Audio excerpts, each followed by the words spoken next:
Good morning, StarCraft fans. We are back with another group. You can see right there we've got Snow, Speed, Mong, and Shine. And again, here to help me with Group E, we've got Mr. Jip.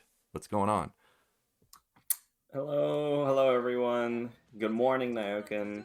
It is 5 a.m. here, as it was 5 a.m. yesterday when we woke up. Yeah. And the day, a couple days before that. So, I got my coffee in, so I'm ready. Yeah, this weekend was a disaster. After last week, the final group, Group C, I started going to sleep around like 12, 1, 2. That doesn't line up very well. You've got to wake up at 4 the next week, but we fixed it last night. Feeling good. Completely off topic, but did you notice that crystal in the opening scene? It reminded me of the Grim Dawn crystal in Act 1. When are we going to play that again, man? I have no idea what you're talking about. Well, I I'll show it was to you later. tabbed out, doing my research here on my other monitor. I just remember watching the opening the first time, last Monday or whatever. And I thought it was epic, man, but I don't know what Grim Dawn Crystal you're talking about. The green ones? Yeah, the green ones. It looks like the green ones in Act 1.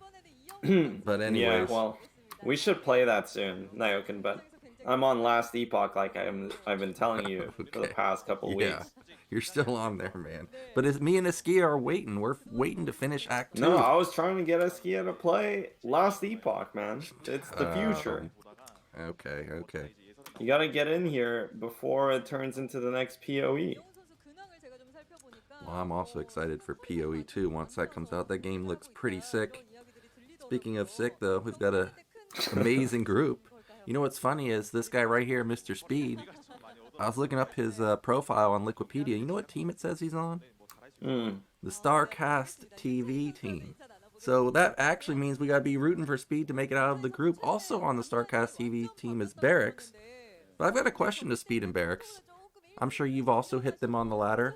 When I'm repping my StarCastTV Nio tag, why are they dodging me? Why are they insta-quitting when we get queued up? Yeah, I don't know, man. I think you're gonna have to DM them on Discord and Yeah, ask them about it because that's unacceptable. they should be helping me out.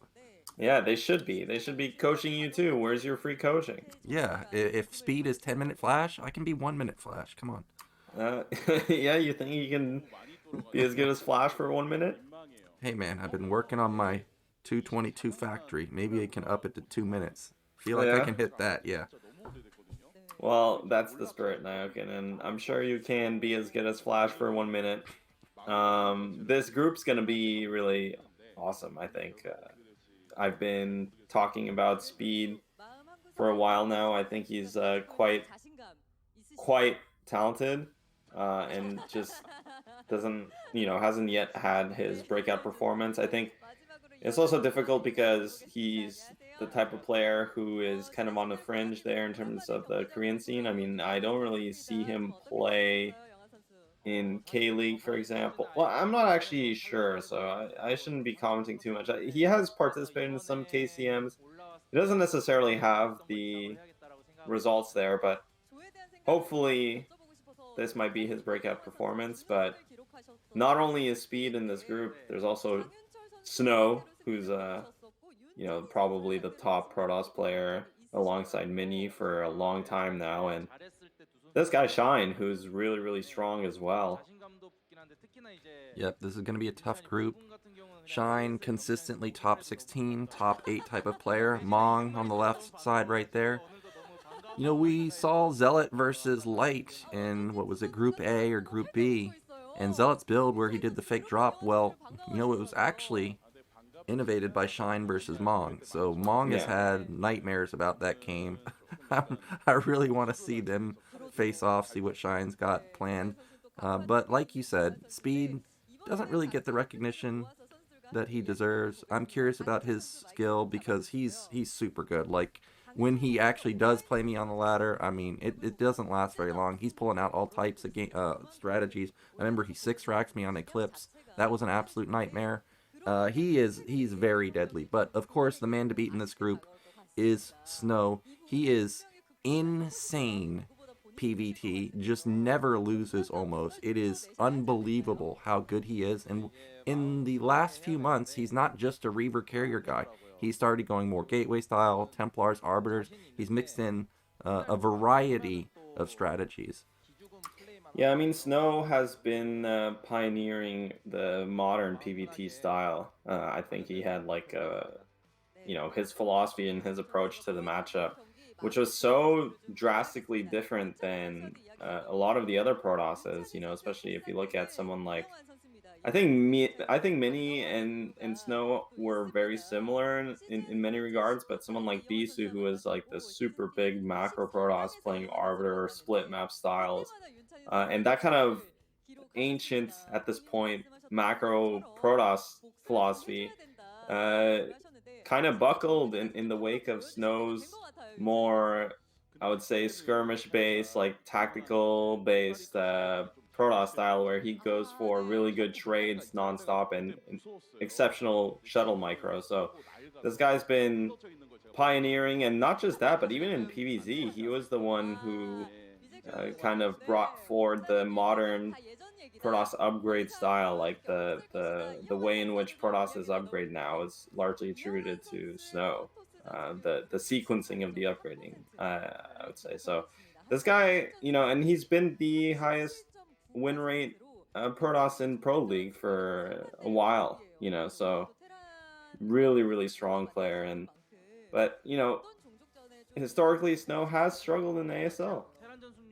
Yeah, that is true. And by the way, we're getting a look at the win rates for Shine. It says in his Protoss, in his Zerg versus Protoss, he's got a 64% win rate, 38% win rate versus Terran. So clearly struggling a little bit versus Terran, but obviously super deadly in ZVP. I think in general, a lot of Zerg players are amazingly deadly. But when you've got the types of builds that Shine has in all matchups, it makes him even stronger.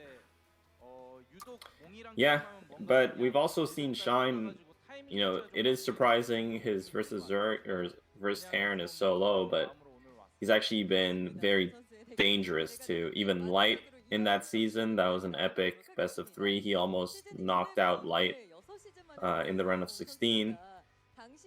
He also almost, he in one of the round of 24s, I think he had played Royal, who was considered to, I think had the strongest TVZ at the time, and he got obliterated by Shine's preparation. So I think Shine in general is a very strong player, and he's super deadly. Not only does he have really strong preparation, but his overall gameplay is really strong, and he's made, like we've been mentioning, in the past previews, let's say leading up to this group, Shine's made round of 8 several times. Yeah, he has, and a lot of times the reasons he doesn't get past round of 8 is, well, he ends up hitting Flash. And, well, what can you do when you hit Flash, really? Because Flash is going to the finals, even if he's not playing Terran. It's just how it is. So, we'll see if he, again, can make round of 16. I saw some comment about speed there. I think they're talking about how this could be the second time he makes it into the round of 16. Didn't actually catch all of it. But what about Mong? We haven't really talked about him that much. You have any expectations for Mong here? Yeah, I think Mong is also a very solid macro player. I can't really say that he stands out in any particular dimension, but he's probably around the same skill level, I would say, as Speed. But Speed just has been grinding more as far as I know. I don't know. We'll have to see. Mong is going to be playing versus Shine. Mong has really solid TVZ. That could go either way.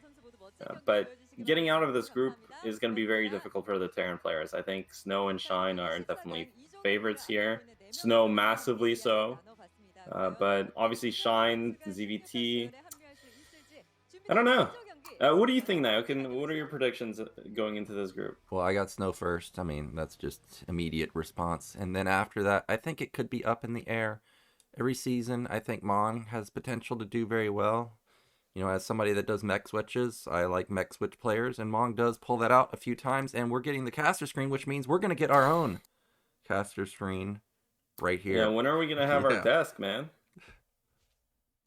I made a booth, man. Is that not enough? Yeah, You need a we desk? got at some point we'll have a physical desk. We'll be sitting, side by Oh side. yeah. Okay, so you want the BSL type of setup where we can high five each other, right next to Yeah, each yeah, other. yeah. Yeah. Oh, yeah, that brings me back, man. That brings me back. Yeah, that was some good times. I like that. But as I mentioned yesterday, I'm doing it correctly. StarCastTV, this cast is brought to you by StarCastTV. We have a YouTube channel, which I'm sure most of you will be watching later on. We've got a Patreon. If you want to support StarCastTV, definitely consider becoming a Patreon member or YouTube subscriber. I totally forgot about that yesterday. And if you also want to check out Mir, the Big Gyp, I saw the Big Gyp streaming on YouTube recently, along with his Twitch, my own Twitch. Yeah, just hitting up that dual stream. Mm. I don't, that's where's your YouTube, Nyoken? Oh, it's on there. Just doesn't get posted that often. Yeah, that's true. I remember you had the tutorials on there. Those were the days when Nyoken was more passionate about the game. But yeah, check me out, guys, on Gypsy Brood War on YouTube and Gypsy93 on Twitch. Check out Nyoken, obviously Nyoken at Twitch, but he hasn't streamed in a while, which has been disappointing a lot of people. I had to hide, man. Well, we were getting the look at some of the stats for our group right here. We have some match history between Mong and Shine at the top. Like I said, the last time we saw that Zealot drop versus Light, that was innovated by Shine. Last time these two met, season 15, round of 24. Last time Mong and Snow met also, not season 15, season 5. That's a long time. And then the last time Snow and Shine met, season 14, and Snow got the best of him there. But yeah, I haven't streamed in a long time, man, because we had those tournaments. You think I'm going to give away my patented builds on stream, Oh, right. Yeah, I forgot. Yeah, that's true. That's true. Every time you turn on your stream, I'm sitting there with my notepad out. Yeah, I know you are. I'm ready to learn, and that's why I can't believe you haven't turned it on in a while, man. Someone's got to give Artosa some competition. That's true. He's hogging up all the viewers, man. Yeah, true. I saw you try and take the throne a couple times, but it's hard to dethrone the king, Yeah, we're all there climbing the mountain. He's at the top looking at us insects at the bottom, Well, look at Snow. PBZ 37%. I remember he lost to. Remember that season? When was that? When he got eliminated by Gamo in the round of 24. Gamo? Yeah. Don't you remember that? I don't remember. They played on. They played on Vermeer. Vermeer. Absolutely. Oh my god. I don't remember that game at all, man. Yeah, well, it must have been think recent. you know what, Snow definitely doesn't want to remember. I'm gonna look it up right now. Okay. Well, we're looking at Speed's stats. Actually, only has 2 games in ASL, so I guess he's only actually played in one. Before the cast started, I was looking at Speed's profile, and I saw that it only mentioned he had played in one ASL. And I was thinking that doesn't seem accurate. I feel like I've seen him before, but maybe it's because I saw him in the Africa Team League that they had a couple times. But either way, he's looking to make an upset here. It's going to be really, really difficult because this guy is absolutely absurd PBT. Our players are ready, so let's get into game 1 of Group E, Snow versus Speed.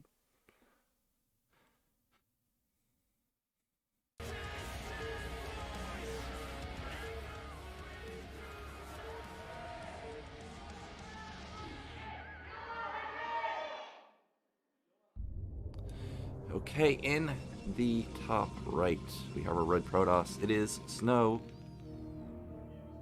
And in the bottom right, it is Speed in the blue Terran. Alright, we've got vertical spawns right here. We were talking about vertical spawns in the Tengu series. Again, I feel like these are good spawns for Radion. You can get your 4th base pretty easily. You deny, my opinion, the mid-right base of Snow, so that's going to be fantastic. We've got Snow fans right there. I'm not sure exactly what Juk means in Korean, but that's his name that he's been called. Yeah. And a lot of Speed fans as well. AKA Hero, AKA Sexy. A man of many IDs, many faces. And I think we saw Pylon and Depot in the main, but we've got an extremely fast scout from Snow, so it was like Pylon scout. I would say this is like the G5 build. Try and get lucky. Try and get a gas deal off of a first scout. Not going to get it this time, though. Yeah, this is something that Mini was actually pioneering for a while, where you pylon scout and then you adapt based off of your scouting pattern. So especially first position you can gas steal, which can gas stealing on a 4-player map is much stronger than gas stealing on a 2-player map, since Terran doesn't have that guaranteed scouting follow-up. And then if it's not in the first position, you can see, cross map, you can do something else, and then third position. But this is actually quite unfortunate for Snow, because scouting the Terran player last when you're going for a pylon scout like this really, really sucks. Yeah, it really does hurt your timing quite a bit. And Speed had a pretty fast gas. I couldn't actually see if it was an 11 gas or a 12 gas, but I did notice this was around a 200 mineral barracks, so it makes me think it is going to be, or it was an 11 gas. He's almost up to, well, it was a 12 gas now that I'm looking at it. We're almost up to the timing for the factory. There it is. And yeah. Yeah, very, crisp timings from both players. Zealot comes out and Speed does not miss it. His SCV is there to spot. Has a Marine. Snow trying to get some harassment on the Marine. The Zealot needs 2 hits plus the probe. What is it, like 1 or 2 hits? 2 hits from the probe, 2 hits from the Zealot, which is why you saw the probe go in there twice. Now that Marine should only have 30 health. So it's in a dangerous position. We've got the bunker already coming down. I'm a little surprised about this, because a lot of times Terrans just build like 4 Marines and hold the ramp, but instead he wants to hold his entrance immediately. Yeah, no, this is good from Speed, especially if you see the Zealot super early on, and building the bunker right away makes it so that you can stay on 2 depots. If you hold your ramp, like you're suggesting, you have to go up to 3 depots, and it'll delay your expansion timing. Whereas Protoss here, he's just going for the Zealot Goon opener. Into Nexus is also a 2 pylon expansion build, so really both players matching each other in a very standard way here as Vulture comes out for the Terran. This was a cut range, by the way, and that probe was setting up like it wanted to build a second gateway. But yeah, okay, I was gonna be surprised if that was the second gate, because this is Snow is definitely Robo-Man, and there it is. First Goon's gonna be moving across the map. Bunker is quite far forward, so he's got to poke in to confirm that command center. Vulture's across the map though, and okay, there is Zealot on hold position. Yeah, well played there from Snow. He wants to confirm the command center, but this is very risky, having just the Zealot hold against the Dragoon, against the Vulture. But unfortunately for Speed, he is missing a lot of those shots, and he will back up. It's really important to keep this Vulture alive for Terran. It's really important for Protoss, obviously, not to allow the Vulture inside of his main. But skipping range here for the robotics is quite greedy. Unfortunately for Speed, his initial SCV did not see that. I'm pretty sure the initial SCV scout, given the Nexus timing after Zealot Goon, saw that the core was spinning. So this was a good adjustment from Snow, because Speed will not be able to punish this.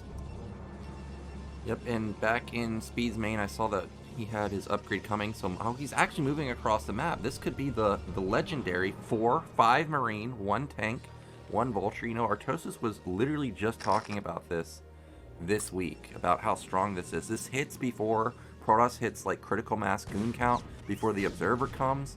This is actually a strong timing, but the thing is this Vulture's so weak, It cannot really get much damage done anymore, but it does at least force the Protoss to retreat all the way to their natural.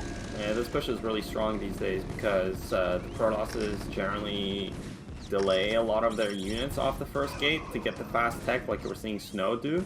And here range hasn't kicked in yet, so speed can do some damage, but can only really hit these buildings. He can kill the support bay, which is really annoying for Protoss. A lot of the times they do want to start that shuttle speed early on, especially Snow. But as range finishes here, this rush will end. But Speed definitely got everything he wanted out of this. He killed the support bay, he got some mines in front. Now he's gonna bleed a couple of Marines, which isn't ideal. But Snow should be fine. Yep, he at least does save one Marine, so he can put that in the bunker later on. Of course, you want to save as many Marines as possible because the Reaver is definitely coming. Turret ring already being set up. 2 on the perimeter, 1 in the main. So many Protoss players just dive past turrets. So it's just playing extra safe there. Rebuilding the support bay is Snow, so he wants to get multiple Reavers out here, or at least get speed. Yeah, this is actually a lot of turrets, and you know, the part of this that worries me is eventually when speed kicks in, you can just dive past that, but Snow finds the hole. And there's a hole there also. So is he really going to get into the back of the base? No, he's not. He's going to go into the natural now, but there's nothing here. There's no mine set up. Reaver. Yeah, this is actually a terrible spot for Terran because Terran overmade turrets. Usually, even against this Shuttle Reaver, you can get away with only 3 turrets, but he actually made 5 turrets to make sure that the shuttle didn't get in, and, well, it did. So, Terran's massively behind because the Reaver is also denying mining, killing a lot of SCVs. That's 6 kills there onto the shuttle, kills even the turret. No siege just yet. And this game's spiraling out of control. Yeah, this is heartbreaking. Oh, the Reaver's going to unload again. It already has 7 kills. One of them's a tank. Make that 10 kills. We're going into double digits. That's another tank, God. And the siege is just now finished, but that's probably going to die also. Remember, there's only 1 Marine in the bunker. Look at the micro, man. He's going to attack the front at the same time, I think. Uh-oh. Yeah, I mean, this Reaver is just ending the game. That is... Wow, that's Snow in a nutshell, guys. Just impressive control there. Finds the hole inside the turret ring and then just immediately ends the game. I mean, this is going to be really difficult for Terran to come back from. Yeah, this is literally the worst feeling. You feel like you built a lot of turrets, like you said, and he still gets in. It's like, what do I have to do? By the way, that Reaver's still alive. Yeah, like, he's not dead. He's going into the main now. I mean, honestly, from Protoss's perspective, in a tournament setting like this, just trying to shove the shuttle in like that, it takes a lot of confidence because, you know, as a Terran player, you think, oh, of course, this always happens, but if you ever play Protoss, you know how dangerous it can be just committing the shuttle inside of the base, as shuttle speed finishes as well here. But Snow did it, and it just... This game is over. There's no way Terran's coming back from a 22-kill Reaver. Yep, that turret's dead. Speed kicked in. The saddest part is, like, he had his armory also. Oh. If he had built a Goliath instead of a tank, so he has 1 tank, 1 Goliath in his main, then the shuttle never comes in, right? Because, you know, you have a movable turret with your Goliath.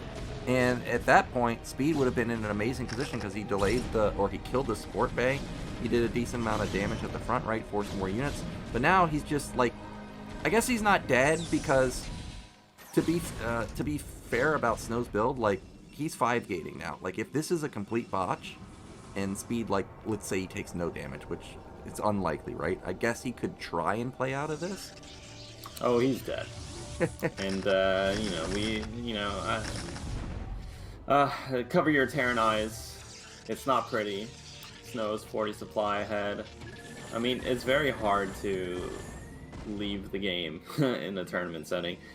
But let's not sugarcoat it here. Terran has to climb Mount Everest, whereas Snow basically has to just walk to the convenience store to win this game. So Snow will basically have to it'll take the biggest throw you've ever seen for Protoss to lose this game. I mean, Terran is still here with some tanks, some factories, but what do you do as Terran? Do you just try and turtle forever? Do you just go for a YOLO push? The timings are not going to work when the supplies are this far apart. You basically have to just expand and hope Protoss doesn't A move, but just move commands into your defense. Yeah, the problem for Speed is he's playing versus Snow, who I guess, yes, this game he ended up going Gateway Man, but if at some point he realized, like, hey, this isn't going to work, he's not going to be stubborn and just Gateway Man forever. Like, he'll just switch into carriers, and obviously that's the ultimate comp. We've got 4th base coming down. There's the Citadel. There's no Templar Archive. There's no Stargate because he's just saying, you took too much damage, dude. You can't hold this. So this is just going to be a flood. I don't even think he needs to max. I think 1 cycle of Zealots, maybe 2, it's go time. So maybe like a 170 bust. Yeah, I mean, he's just going to sit here and make units, and Protoss won't allow Terran out of his base, but this is, I mean, this game is truly over. These supplies are disgusting. Generally, Terran at 10 minutes wants to be at 110 supply. We're 12 minutes in and Terran is 87 supply. Here comes Shuttle Speed. Snow will unload a couple of units inside of the Terran's main. Double Reaver plus Shuttle will do a lot of damage with the Zealots buffering in front. That pushes the Shuttle back though. All it really got was a turret. But he does confirm that Speed, okay, got more than a turret because that is a full SCV pull. I didn't actually see anything get into the mineral line, but it did way more damage than initially thought. And it's just going to be so hard for Terran to do anything, really. I mean, this is... I don't know, man. I mean, I understand that, again, it's hard to leave the game when you're in ASL, but... this game is truly cursed for Terran. Well, he catches the Reaver. He's going to kill them. You know, right before this happened, I was going to say, like, it is unbelievable how you see the Reaver right in front of you, and it doesn't matter. He's going to get kills. At least he traded the 2 Reavers for, like, 4 Goliaths and a tank. But you're out in no man's land, Speed. Even though it's right outside your natural, you cannot be here. Zealots immediately on top of the tanks, and we are seconds away from GG. There's no chance of this being stopped. Yeah, and honestly, this feels really bad for Terran. I think if he just GG'd when the shuttle got in and killed everything, the game wouldn't look this one-sided, but when you keep playing from that kind of position, I think it's actually almost worse for your mental. So seriously, it was unfortunate that Snow saw the one hole inside of the defense, and sometimes that's just what happens in this matchup. Yeah, your turrets are off by like a centimeter. That's all it takes. And Speed, I did like his opener, did damage, but you cannot leave anything vulnerable to this guy because he will exploit it and he will do crippling amounts of damage. Of course, like you said, Speed knows, like, if he doesn't get in, he's in a fine position. And he's not happy. No, man, because it's honestly, he committed to this turret ring, and look at how there's one hole here and everything is just out of position. There's no Goliath out yet, even though he does have an armory. And that's it. I mean, this is all it takes. It's not like a big mistake either from Speed, because he did have a turret ring, but you can't really recover from Protoss getting this much damage. Yeah, if that turret was like right up against the ramp instead of where it was, it doesn't get in, right? So it's just unlucky. Also, you see the mines right there in the main. If there are mines at the natural, I'm pretty sure Snow still goes for natural damage, but at least it buys you time, right? So it's just one of those games where you misstep even slightly and it's just a catastrophe. Yeah, the shuttle just does so much damage in this position, so, and you really just cannot come back from this. It's similar to, like, if you forget against Zerg, like, a turret or it's not even about forgetting your turrets altogether, but if it's like one weak spot in your defense, it can snowball really quickly. So, But I mean, that's it. by the way, That's that Reaver micro you saw at the minerals, yeah. the He tank didn't did take fire, and he didn't take damage. If I saw that correctly. yeah. It's similar with the Okay. mine explosions. If you just pick up fast enough, well, Snow, of course, he's a pioneer, man, with the shuttle micro. That's been his trademark his entire career. I mean, I remember in 2000, like in 2010 or whatever, when Hydro was on CJ, he was talking about this guy. So All right, we're going into a break, and then we'll be back with game 2.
And the break is over. We'll be getting into game 2 now, which is going to be Mong versus Shine. And this should be a good match because of the history that these two players have. I guess we're going to have a StRyKeR promotion first. yeah, this should be a pretty good matchup here, I think, and pretty even. So hopefully, we get a good game. Of course, don't forget your rest battery fax machine, guys. Yeah. It's definitely a battery. I still am not sure exactly what the battery is for. It's a laptop battery? I don't know. But ASL jackets, man, we got to get one. Well, I'm waiting for you to mail me my jacket. Yeah. You're the one that's been working, the casting gig for a while now, so. Yeah, I should ask for one, get my name embroidered on there. But there's the real thing that we're looking for, the well new chair. 40% off discount, man. That's a big discount. Yeah, you get a nice jacket, a cool chair, and the battery. I'm ready. I'm ready after all that. I'm updating my entire setup. I just got my lights for the green screen. I Yeah. just got a new mic. You know? Yeah. Well, that's good. What kind of microphone did you get? I got the same one I had before, which was a CAD. It's Okay. kind of like a Shure microphone, but So you thought your microphone broke and then you got the same one? I did. I really Okay. liked the old one before it broke. Well, Ooh, those stats, man. yeah, remember I was thinking about this yesterday. I was trying to remember the Terran that was really good but didn't have a great win rate versus Zerg. It was Sock, by the way, and we're seeing similar win rates right here, 21% versus Zerg. That's rough, but apparently Mong very strong versus Protoss, over 60%. Yeah, well, unfortunately for him, the Protoss in this group is Snow, Yeah, so he doesn't count. that's going to be really difficult. The winner of this match is going to be facing Snow, of course, and the loser will be facing Speed. Shine here, I was talking about how his EVT win rate is not too high, but at the same time, a couple seasons ago, he almost won versus Light. He's also won against Royal. So I don't think that's totally representative of his skill in this matchup. He has had preparation going into this as well, and we all know Shine's preparation is legendary, especially Mhm. for a best of one in a group like this. I think it suits him perfectly. Yeah, especially if he can somehow avoid a Troy man. And actually, that gets into the map pool where he can definitely exploit some crazy builds. Um, but by the way, his profile said in season 3 he actually got second place in ASL. So this guy's actually an ASL finalist. I didn't actually know that he had gone that far in the tournament. Yeah. Well, Shine's just really strong, and like we've mentioned, he's also made a round of 8 a couple times here. So in the more, let's say, modern portion of the ASL, but the game is ready. Players are inside the lobby. This is game number 2 here in Group E. Let's get into it, guys.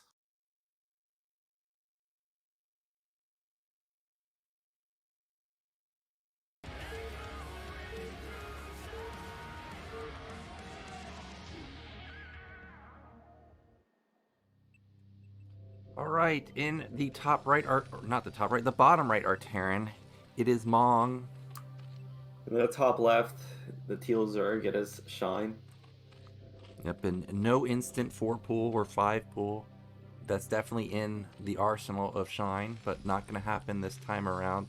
Now, because of all the history Mong and Shine have, I wonder if Mong just wants to get this game over with before Shine can actually get into his prepared build.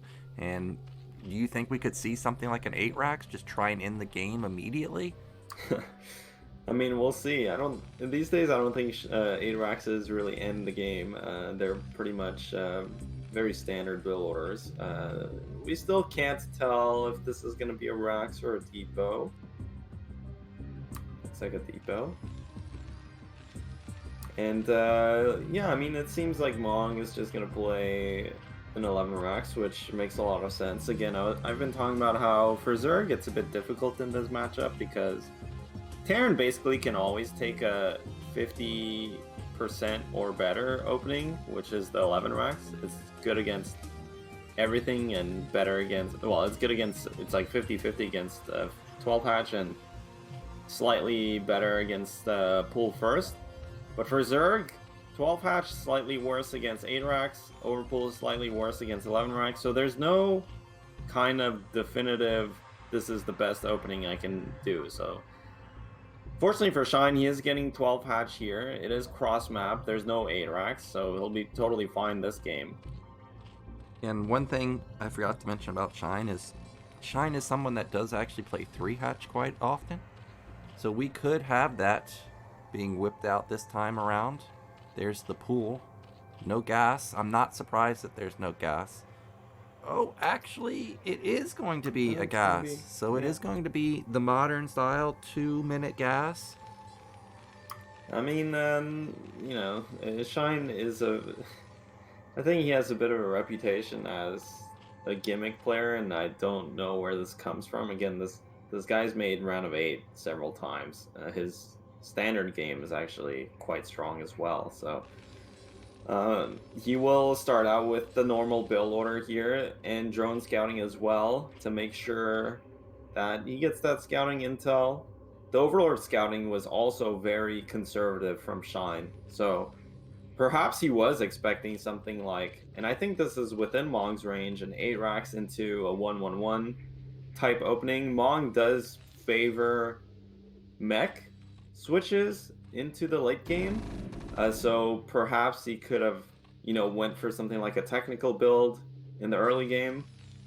And yeah, I mean, very standard opening here from both players.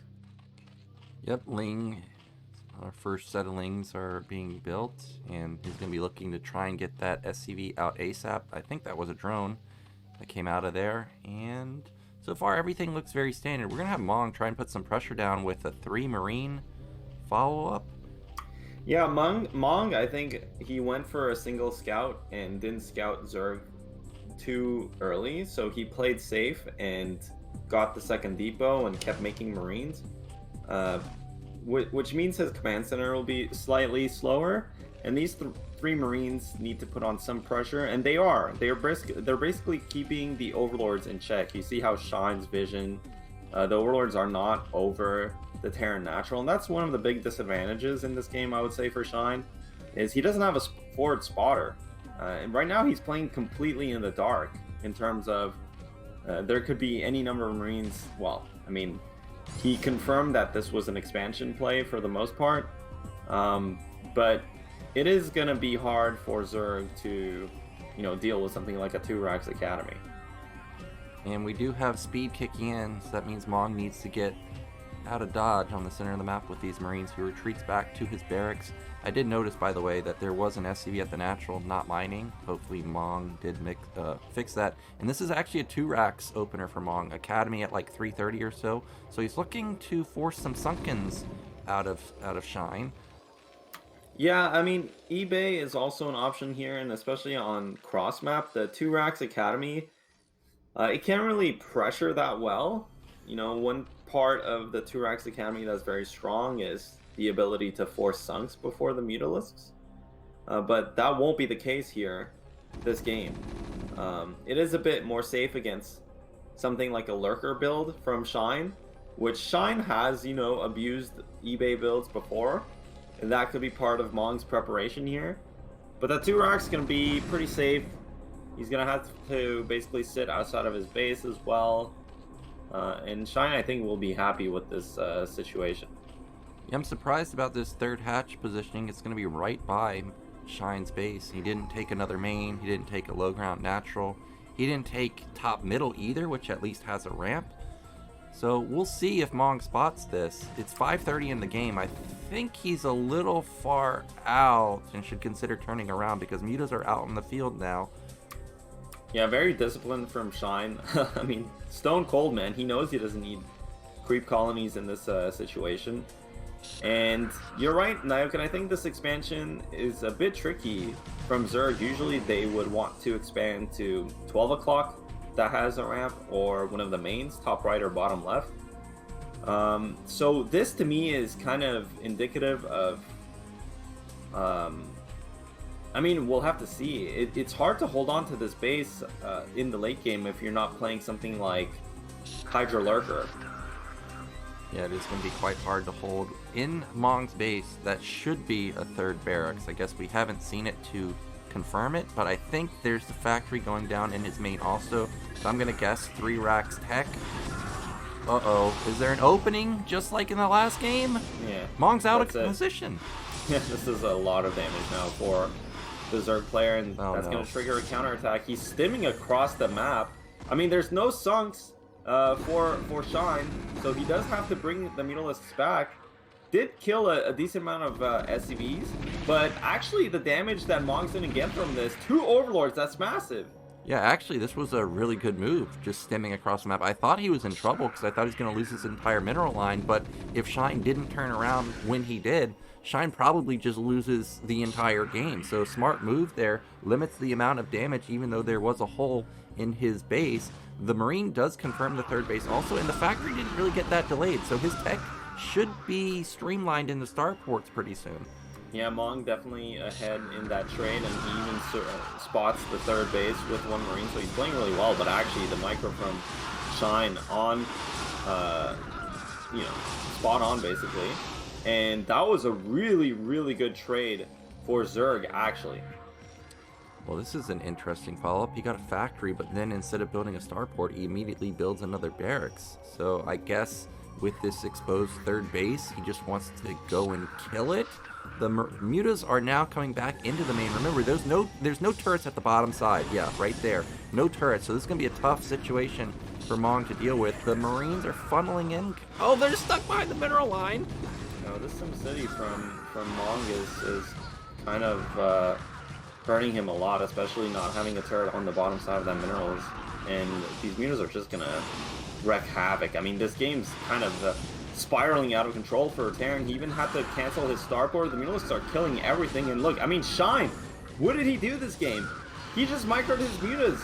And they're insane. They're doing so much damage. Like, this guy, he's no joke in the standard game. He's got the good angle on the ramp, just holding position there with the mutas, saying, you're not going to come down here and defend these two Lings, which have killed 3 turrets now, by the way. Yeah, I mean, just clinical here from Zerg. He just abused the poor turret positioning from Mong, and that's really all you need to do.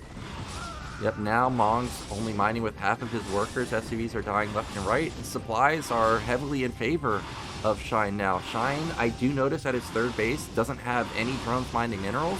He's just just mining gas. So this is full-on Mutaman.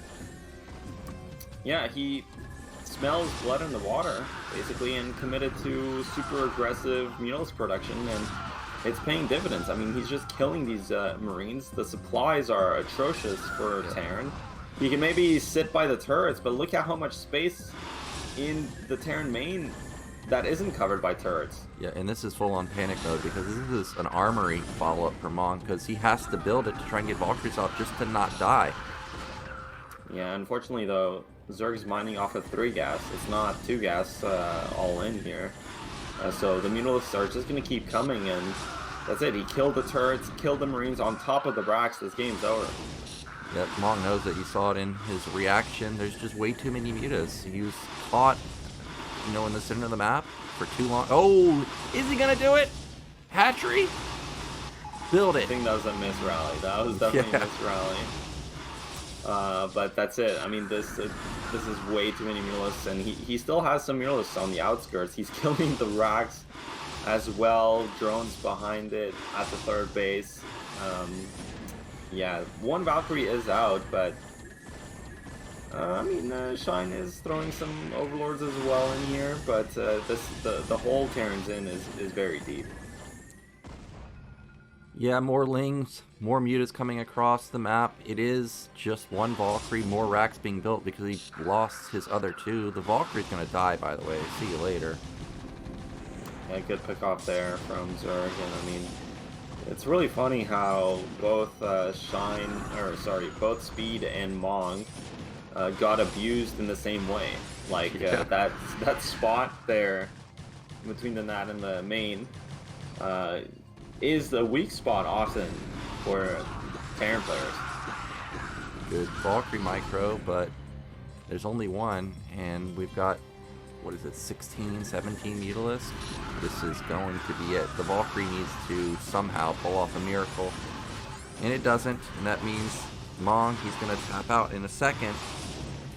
Yeah, just got obliterated this game, honestly. I think the move out somehow picked off a bunch of Overlords, and that was good for Mog, but Shine, man, I mean, he's no joke. He's definitely not, and that was just a straight up game. That was no gimmicks, no lurkers, no anything, just brought it to Mong. Where do you think it went wrong for Mong? Because it seemed fine, and then all of a sudden, it's completely one-sided. I mean, his turret layout wasn't good, and I think in the middle of the map, when you commit, I mean, in the middle of the map, like, he got completely picked off by the Mules. I don't know if he ran out of medic. We saw how he was stimming across. Maybe his medics ran out of energy or something like that. But after that trade in the middle, and then the follow up where there's no turrets on the bottom side of the command center. That's usually you always want turrets there, and Shine went straight for that weak spot. Yeah, there's also no bunker at the wall, so those 2 lings have nothing to deal with. They're just sitting here getting free shots. They get 3 turrets. They even get the depot. This I would say was the game changing move. Is he just kills every Marine here, right? Like he kills like 12 Marines, and now there's no chance of you getting down the ramp because you're not on 5 racks. You're only on technically 3 racks because every Marine's getting popped at the natural. I mean, I think also it's just the trade in the middle went so poorly for Mong, and I don't know what happened. After he picked off the 2 overlords, he still had a control group of Marines, more or less, and 3 medics.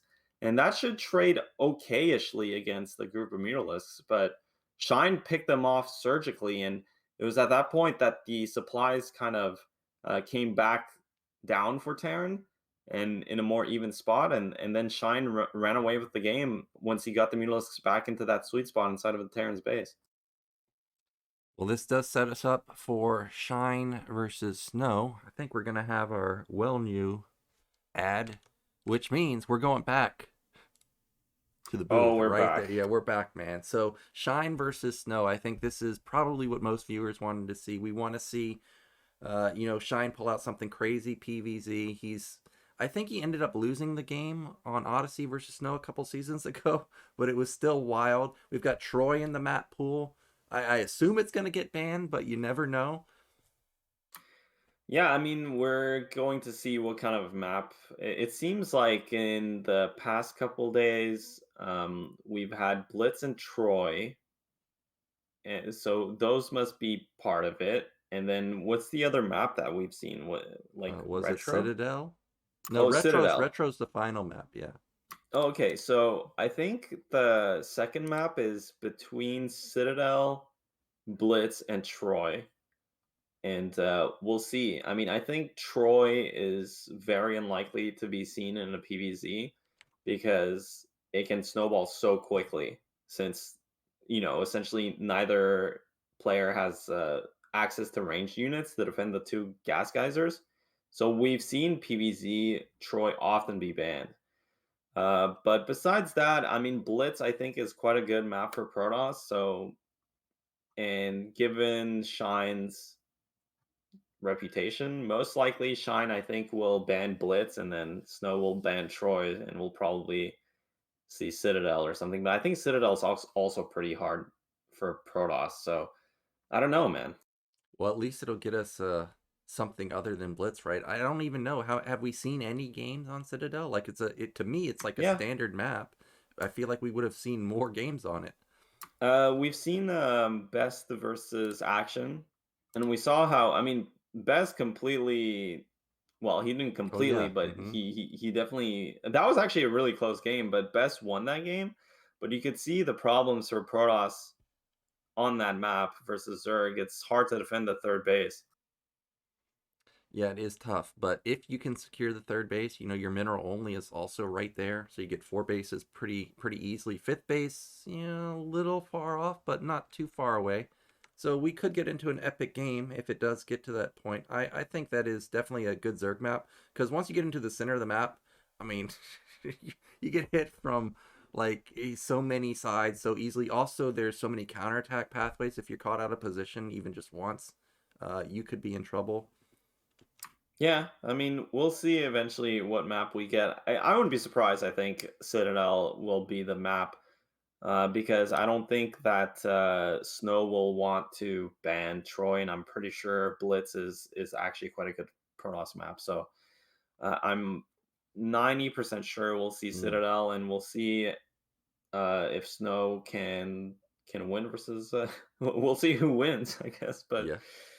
yeah. Well, oh, actually, we're going into a break now, so we'll be back after the break. Don't go anywhere.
And it is time now for our winners match, Shine versus Snow. And we called it, man. Blitz ban by Shine, Troy ban by Snow, and that gives us Citadel. Yeah, well, that's why I make the big butts. Yeah, exactly. Not surprised to see that. Citadel. Well, you know what? I'm just happy we figured out the format. It only Finally. took us 3 broadcasts to catch on to the pattern, but those are the 3 maps here. And yeah, I think it is what I expected. Citadel for Protoss can be a bit tricky to take that third base. And Shine in this position most likely does have something prepared. In the game that we did see with Best versus Action, what did he go into 10 gate? And we saw 9 gate yesterday. So these Protoss players, for whatever reason, seem to be favoring like a hell of a lot of units just in the initial stages. Don't even want to get to a third base, just try and end the game. So we'll see if Snow is thinking along the same lines or if he comes up with something different. Yeah, well, I think we're going to get into the game shortly here. Winners match of Group E. Snow versus Shine. Who is going to make it out first? Let's get into it.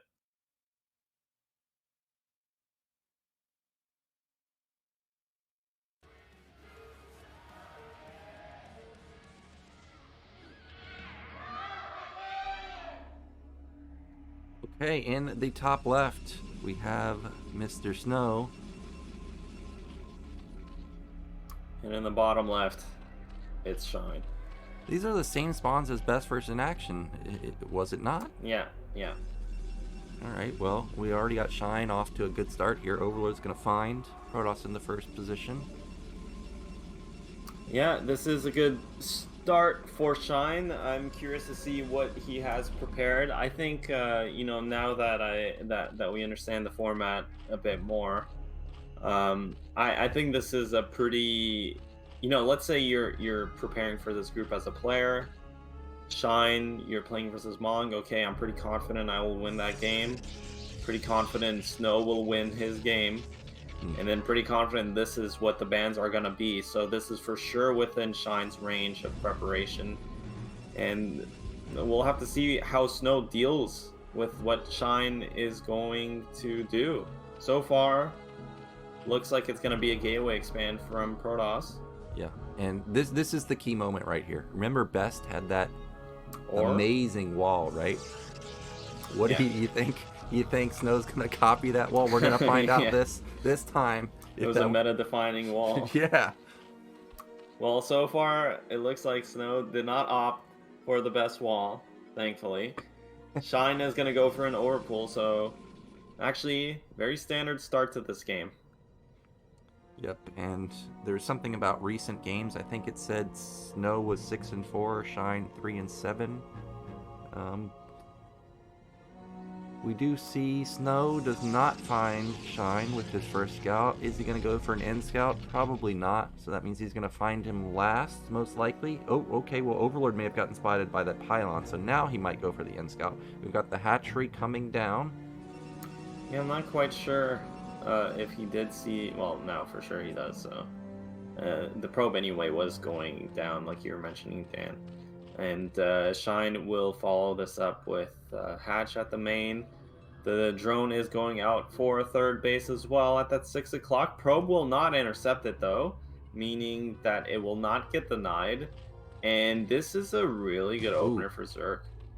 Yep, and if he leaves those lings on that ramp, Probe may never get back into the main. He's trying to find that third hatch. Yeah, actually, I'm surprised that Shine put it down. I thought he was going to hide his drone and act like he actually got gas in his main. But instead, Probe does confirm third base. And the gas is not quite down yet, so he's trying to be a bit richer. I think he sees it as a gateway expand, so Protoss can put a lot of pressure on with the Zealots. And I think Shine is prioritizing getting a couple of drones out first. Now taking the gas. Protoss also with a very fast expansion. I actually wasn't paying. I was paying so much attention to what Zerg was doing that I'm not sure if Snow went for Oh, that's a lot of Lings. It was a 1 Zealot Nexus. There's no Forge. Okay, I think Forge just got put down now. But 10 Lings, he's building more Lings. So this is going to be an attempted bust. But there's no speed on the Lings. So how effective can these Lings actually be? Well, Protoss is actually playing very conservatively here. Snow did not cut any Zealots, and he got his Forge before his Gas. So this is about as safe as you can play from Protoss's perspective. There is still going to be a timing here before the cannons are finished. The probe has been kept alive. So these Lings can hit on these buildings for a while, but I don't see Protoss dying to this, and this is a huge commitment from Zerg. Oh, it's a Ling flood. Yeah, that's a lot of Lings, but like I said, there's no speed. The Zealots are in a good position, but this is dangerous. The cannon is halfway done. This already, to me, seems like it's going to be a hold from Protoss because of how far along the cannon is. Yeah, maybe Shine was expecting Snow to whip out the best Sin City, but the cannon is finished, and with that, this rush is ending, and oh boy, I mean, that is, you do need some Lings to defend against the 4 Zealots eventually, but Zerg's economy is very questionable. Well, there seems to be some type of mind game going on because Shine showed so many Lings. Maybe Protoss is expecting it to be a flood, but it was actually not speed. It's just straight lair. But we got to look into the main of Shine. He has like 5 drones mining minerals, not very many at all. So his econ is really down in the dumps. Yeah, and now Protoss with a double cannon will push out a bit with the Zealots, but respecting the possibility of Ling flooding happening, does not see any speed yet from Zerg's Zerglings. So that's a bit weird. Obviously, you know, as Protoss here, it's hard to tell what Zerg is doing because the build was so off meta, I would say, or off optimization from Zerg. Just a bunch of slow Lings. Into drones. I wonder if he's thinking that it could have been Hydras, but I feel like if it was Hydras, you would have seen them out on the map by now. The probe did, you know, poke down a little bit and didn't see anything. So the StRyKeR, it is going to come out and will confirm that it is just a Spire opening, but it's not going to be much gas for Shine because he just doesn't have the drone count to get an extractor at either of his bases. Yeah, I mean, from Protoss's perspective, Zerg made so many Zerglings that there's only 2 options. It's either Zergling Flood or drones. Because I think if Shine were to go for Hydras, he just doesn't have the economy to afford the Hydralisk upgrades and any meaningful amount of Hydras. So now that the Corsair is out, it will spot the Lair, it will spot the Spire. So far, it seems like Shine has gone into more of a standard setup, but look at how slow these hatcheries are, and dealing with this amount of Zealots is going to be very difficult. Yeah, and this is exactly what Snow needs to do. Like, he confirmed it's Spire. He knows that there's not Hydras. Now when he moves out with these Zealots, there's no way in hell that the Lings can beat it. So that means that it's going to force mutas, but he can only build like 4 or 5. And, you know, the StRyKERs will just eat away at those mutas. Actually, I'm surprised they're Scourge, because how do you answer the Zealots? Wow, Snow's actually turning around. Yeah, I think both players are playing really well. I think Snow will want to wait for +1 and Citadel to kick in. And Lightspeed to kick in. Shine's defending beautifully, though. Look at his Ling movement. It's very clean, and he dissuaded somehow Protoss from committing there on top of the Sunk. I think Snow just wants to play safe, wants to make sure that he converts this early game advantage, and behind this, Zerg, I mean, he didn't have to make any Mutalisks. He has his 6th hatchery coming. So I think Shine somehow, despite the fact that the opening wasn't quite ideal for him, he did recover somewhat, but he's only on Lings, man. Yeah. And once +1 kicks in. That's what I was about to say, is it's still just Link. Now, that was a good surround, but I think Snow is still going to be able to walk away. Wait, not really. I mean, Shine's trading beautifully here, and this is before +1. It's super important, actually. Well, hear me out here.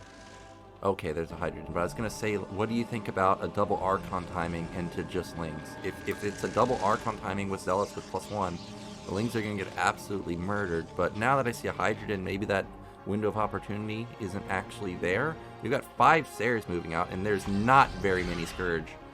I don't know. I think Shine is actually doing really well to get into this game because Protoss had a really good opening, but didn't really convert with the follow-up with the Zealots.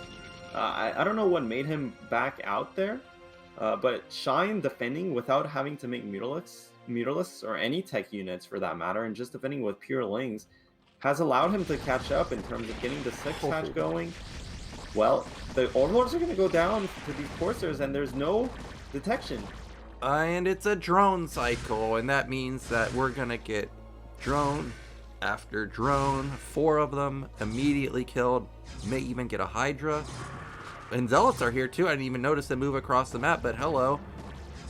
Wow, this was sick from Snow, actually, and this is just going to most likely end the game. I don't think there's any way to kill the Overlords. +1 kicks in for the Zealots. They're going to trade really well against... Okay, no, I mean, they're bruised up from the earlier Zergling interaction, but this is more than enough space that they bought.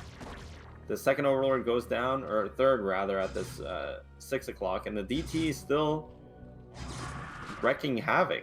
I mean, 8 kills. I know, and then 3 of them are on Hydras. Those are expensive units to be losing. The DT's finally going to get taken out, but that was mega worth. Now, I want to know how many gateways we have, and there's the answer. It is going to be 8 gate so far from Snow.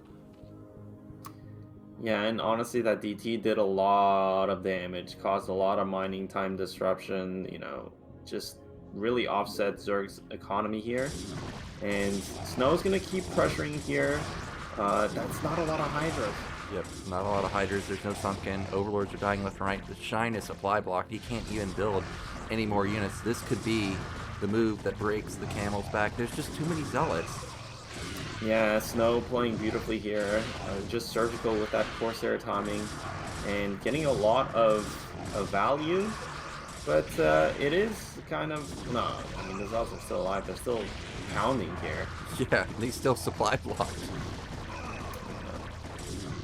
Well, I mean, Shine is in a bit of a hole now. In the red still. Protoss up 30 supply at this point in the game is massive. He still has his Corsairs alive as well. Templars just banking up energy. This is the dream for Protoss, just running around the map with Zealots while the gas piles up. We're out producing Zerg basically because Zerg's economy is so poor that these Zealots can just fight any number of Hydralisks. Yeah, more Zealots. I don't... Okay, if that's more Zealots on the left side. I thought that this could be held, but I don't think it can be held anymore. There's just way too much. And just now, Shine comes out of supply block, really. So he's still waiting for those Hydras to actually pop. More Zealots moving across. I think at this point, all Snow needs to do is back off, get his goons, and then just go for the killing move. Those Templars have been hanging around for a long time also, so they are probably almost full energy. So he's going to have multiple storms available. Yeah, he's got his +1 armor as well. Doesn't yet have a huge goon army. It is starting to transition into that, and I mean, this is just so difficult for Zerg. He is going to try and go into Mutalisks, but because the goon count is also ramping up and Snow has kept the Corsairs alive, you can see the thought process here. Maybe if Shine can kill a couple of these Corsairs and then snowball the air control into his favor, maybe the Mutalisks can start killing the ground units as well. But Protoss's lead is massive, and Snow taking the third base behind this as well. Well, if Snow had it committed right there, I could see the Mutas actually swinging the tides back towards Shine, because there's really not that much in the air. It's what, 4 Corsairs? Okay, now they've been spotted. 4 Corsairs. It was 4 Corsairs, 5 goons. Not much DPS, but now more goons being synced up. Snow's trying to take a third base at the same time. There come the Mutas. Yeah, one storm whiffs, does kill the other Templar, and I think the 10 Mutalisks, well, they're taking so much damage. Yeah, these Mutas took a lot of damage, and they even have +1 armor, and that's how much damage they ended up taking still. So Shine doesn't look like that move really worked out at all. He got 1 Templar, couple Corsairs, and that's it. Now he's back onto Hydras, but third base cannot be busted by Zerg, that's for sure. We got idle drones also, that's not ideal. Yeah, this is a dangerous amount of Hydros. Well, the Meadows are going to take a lot of damage here. Oh, he got all of them. Yeah. I was going to say, that's a lot of Hydros, so it can be dangerous still for Protoss if somehow these Templars get sniped, but with the Meadows going down, there's no possibility of that happening. Protoss, I think, will just sit here and wait for his +2 armor timing, and then end the game. The robotics, I don't know if it's out. He should have observers out by now as well, but Shine, he's just in such a hole that I don't think he can even afford lurkers. Yeah, this might be his last stand. He's just going to go for an attack, but that's high ground right there. Like, he can't attack into that. He loses another Overlord. He's lost so many Overlords this game. He's not in the red just yet, but he is struggling this game. The DT is waltzing around bottom right, making sure that there's no hidden fourth base. Yeah, and Shine just continuously making Hydras, but Snow super disciplined about getting that supply up before pushing. I'm pretty sure he's just waiting on +2 armor here before committing entirely. Observers are out as well. Look at how Snow he constantly has Zealots on this high ground ramp here. A drop. Yeah, it looks like drop's gonna be the play. Yeah, I can't imagine this being like a fake drop, because what does that accomplish? I don't think you can bust the Nat or the third with a fake drop. So I do think that this is actually a real drop, assuming he loads up. He hasn't moved. Okay, now he's moving his Hydras towards the top.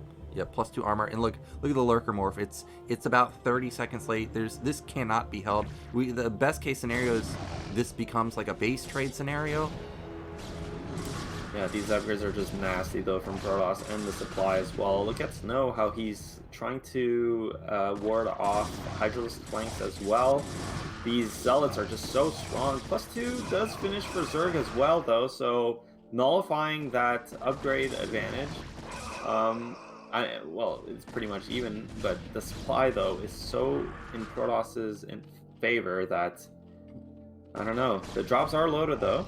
Yep, here we go, and we're going to have the bust at the natural. Yep, he's now starting to build Sunkens. I think that's the best thing you can do is just spam Sunkens. I don't know what Snow's doing. He's turning around. I don't know about this. Oh, he thought there was a drop, but it was a fake drop.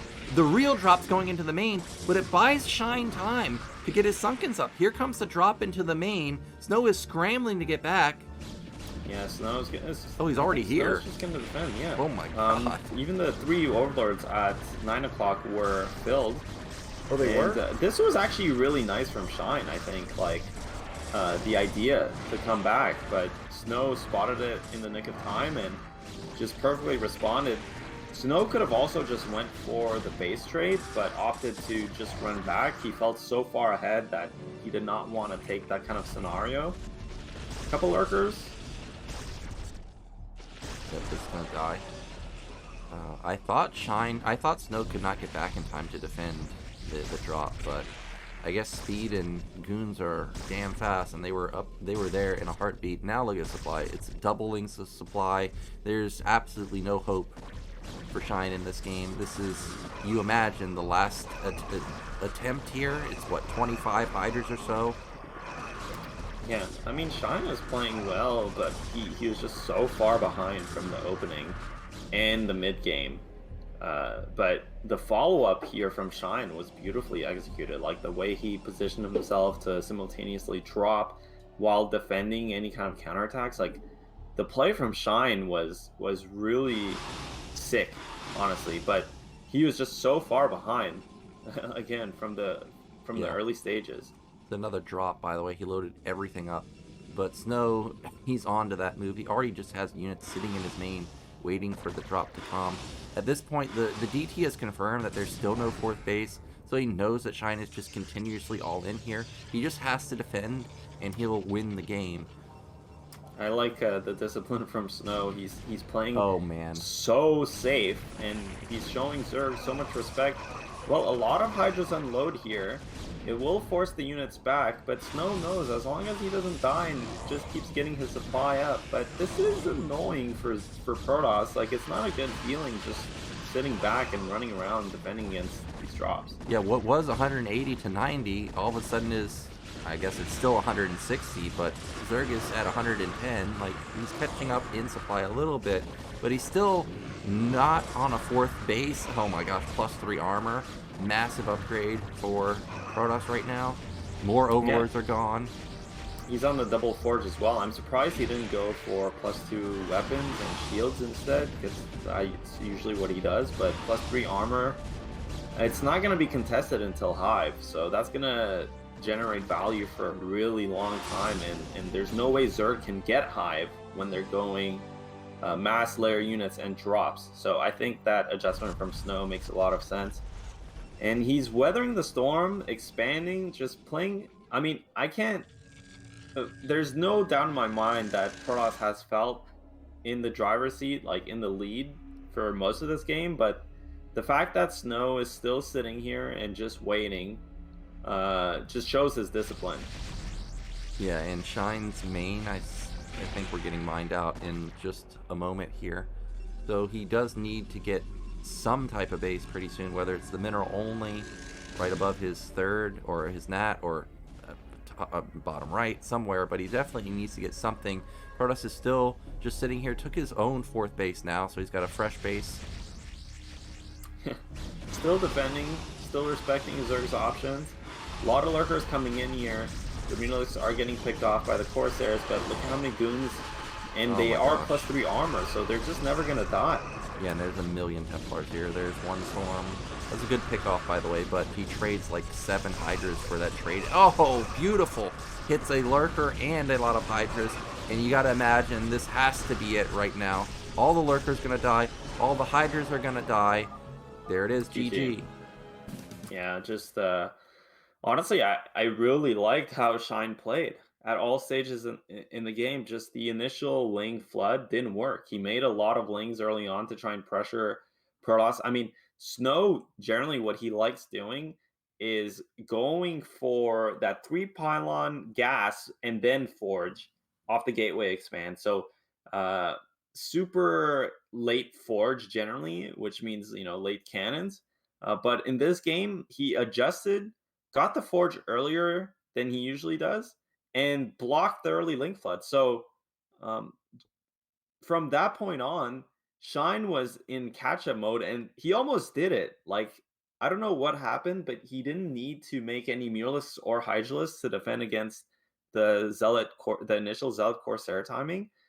And that almost brought him back, because the amount of resources he saved, he essentially got the 6th hatchery back up. But this is the crucial moment in that follow-up where the Corsairs and the DT just did so much damage. Yep, the DT got like 10 kills here, 7 drones, 3 Hydras, and the Overlords got continuously blocked. It was also a drone cycle, so there was no additional Overlord to pop out. And like you said, this was the game-changing move. Shine did a really good job to recover, not just not building Hydras or Mutas. He also didn't have any Sunkens, so I still don't know how he actually managed to get into mid and late game despite those like 20 Lings that he built in the beginning, because he was just at such a massive deficit. Yeah, but by the time they were at the mid game here, right before the DT hit, he was at 41 drones, close to that 45 drone count, with 6 hatches. And I mean, if it weren't for that move here, Protoss wouldn't have kept on to the lead. And then the follow-up play going for the drops and the positional, the way that Shine was moving around the map was just so beautiful to see. Honestly, Shine's level is so high, but this game just didn't quite go in his favor.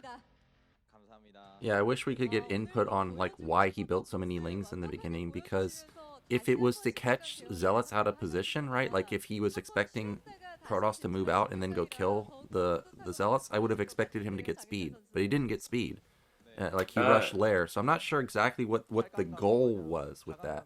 I'm pretty sure it's like I mentioned in general, Snow's build is gate into gas. Like he doesn't really make the forge right away, and relies on just the Zealot production off the one gateway to defend most things, and delays the forge, gets the gas first. So, but this game he went forge before gas, and that allowed him to get the cannon out much earlier, and he played very defensively with the Zealots, so didn't quite work out for Shine.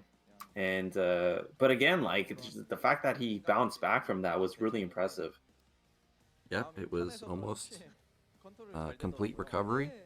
Um, it does push Snow into the round of 16, so congrats to him. We're still looking for another Zerg to make it through, because so far we've only gotten, what, 3 Zergs in total, like including the ones that were placed in the rounds of 16. Yeah. But it should be a sigh of relief for these Terran players, because their nemesis, this Snow guy, he's already made it through. At least they only have to focus on TVT and Terran versus Zerg now.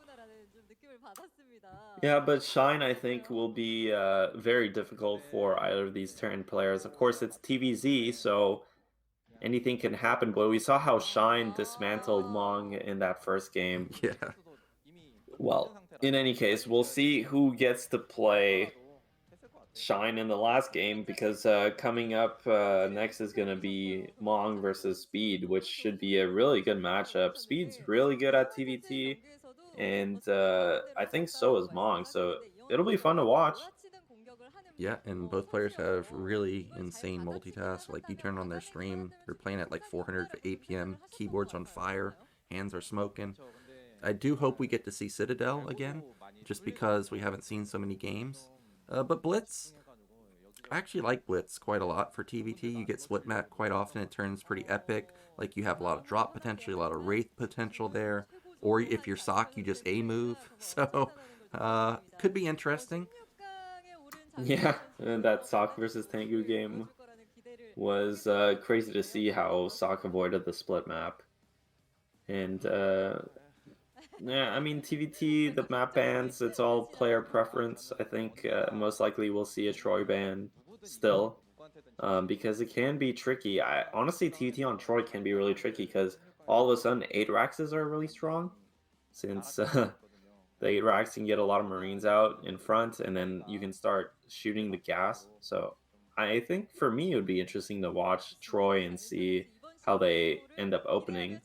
But we'll have to wait to see. Snow obviously having his winner interview here, talking about how he smashed through his group. Mm-hmm. Yeah, he's telling her, well, I built a Reaver and the game ended in game 1.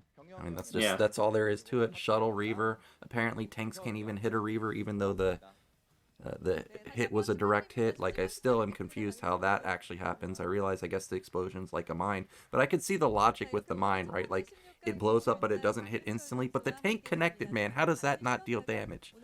I think the tank's attack is coded similarly to how mines and Reaver shots work. It's probably just an AoE damage in the center. Well, we are going into a break, and then we'll be back with our losers match, which is Speed versus Mong.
The losers match is upon us. We've got Blitz as the selection, double Troy ban coming in.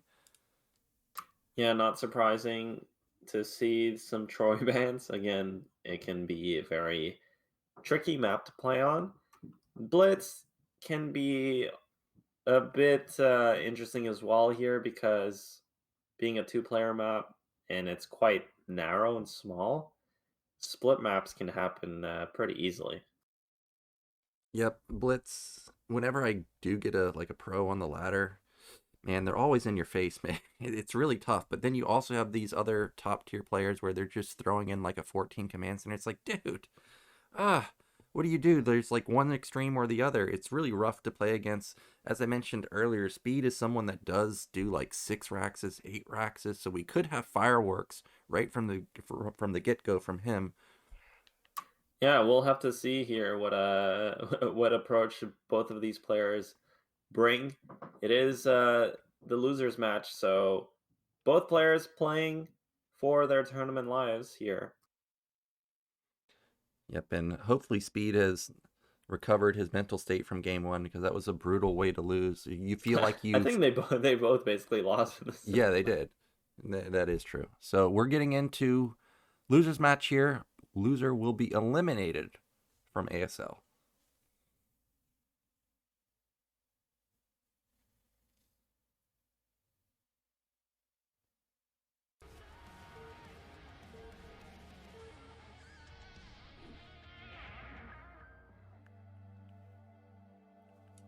Okay, in the top right, our red Terran, it is Mong. And then bottom right, in the blue, it is Speed.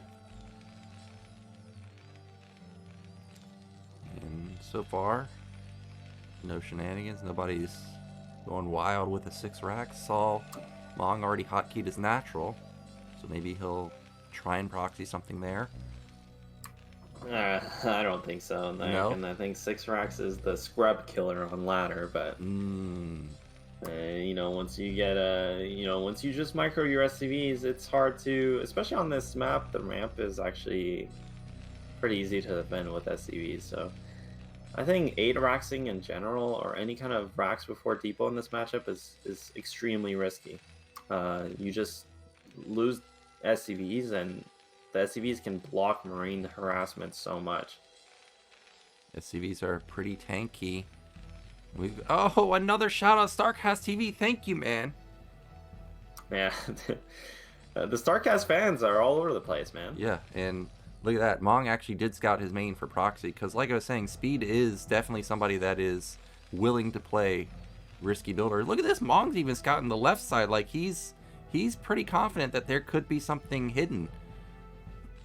Yeah, I mean, this is a double... Well, actually, it is kind of interesting to have a forward rocks where Mong is placing it. So here is the difference between Speed and Mong's racks placement. Speed's racks placement is safer in terms of if it was getting, you know, we saw how TY put that racks in the middle of the map against JYJ, and it got scouted, and then the SCVs started getting attacked and whatever. And also Speed's racks is going to be much closer to Mong's base by distance, air distance. But if Mong were to go for something like a command center first here, Speed wouldn't be able to put on any pressure with Marines. Whereas Mong's racks is much better suited for making Marines and rallying them to the natural, but it is much further away in terms of the air scout. Yeah, I think also Mong just didn't want to have 2 SCVs, you know, one building the racks and one scouting, so he just put it down ASAP so that he could just, you know, be efficient with mining. Also, despite it being in a weird location, it at least will go through the center of the map, so if Speed tries to get sneaky and sneak units through the center, like, he's going to see it coming. So we've got Factory coming down as expected from Mong. Speed must have cut something because he's only at 19 supply. Yeah, I mean, it seems like both players went for 2 Marines, and Mong hasn't lifted his racks yet, so I do wonder. No, he's gonna be putting down a command center. Okay, 2. But yeah, no. I was just gonna mention Mong has he just forgot to lift his racks, which is it's not very good because the racks scout, the follow-up racks. Okay, he just hasn't moved it. The follow-up rack scout is actually very important in establishing stuff like, is your opponent going for raids? Are they making vultures, etc. And Mong, again, he's still not moving his racks, but look at speed. His racks is... I can't believe I'm getting so excited about barracks floating in the sky, but this is a massive, massive deal because speed's going to have a lot of extra scouting information. Yeah, the only thing I can think of is Mong must just be going like tank Goliath, like regardless, because you just don't have, there's no reason to not have your racks floating, right? Like the armory, even though it's not the most expensive building, you do not want to build that thing if you don't have to. We do have the add-on coming down for both sides. Neither player is committed to a build. There's no second factory. There is a second factory now for Mong. Yeah, speed went for a really, really early add-on, and generally this is for a tank, but he's actually just making a vulture out of it. So super greedy from speed, and Mong's gonna come in here with double vulture timing. Oh, yeah, no. I mean, this was just crazy from speed. Well, the SCV repair is clutch, but Mong does pick off 2 SCVs, so well worth it. And yeah, I mean, generally these days you don't really see one vulture add-on.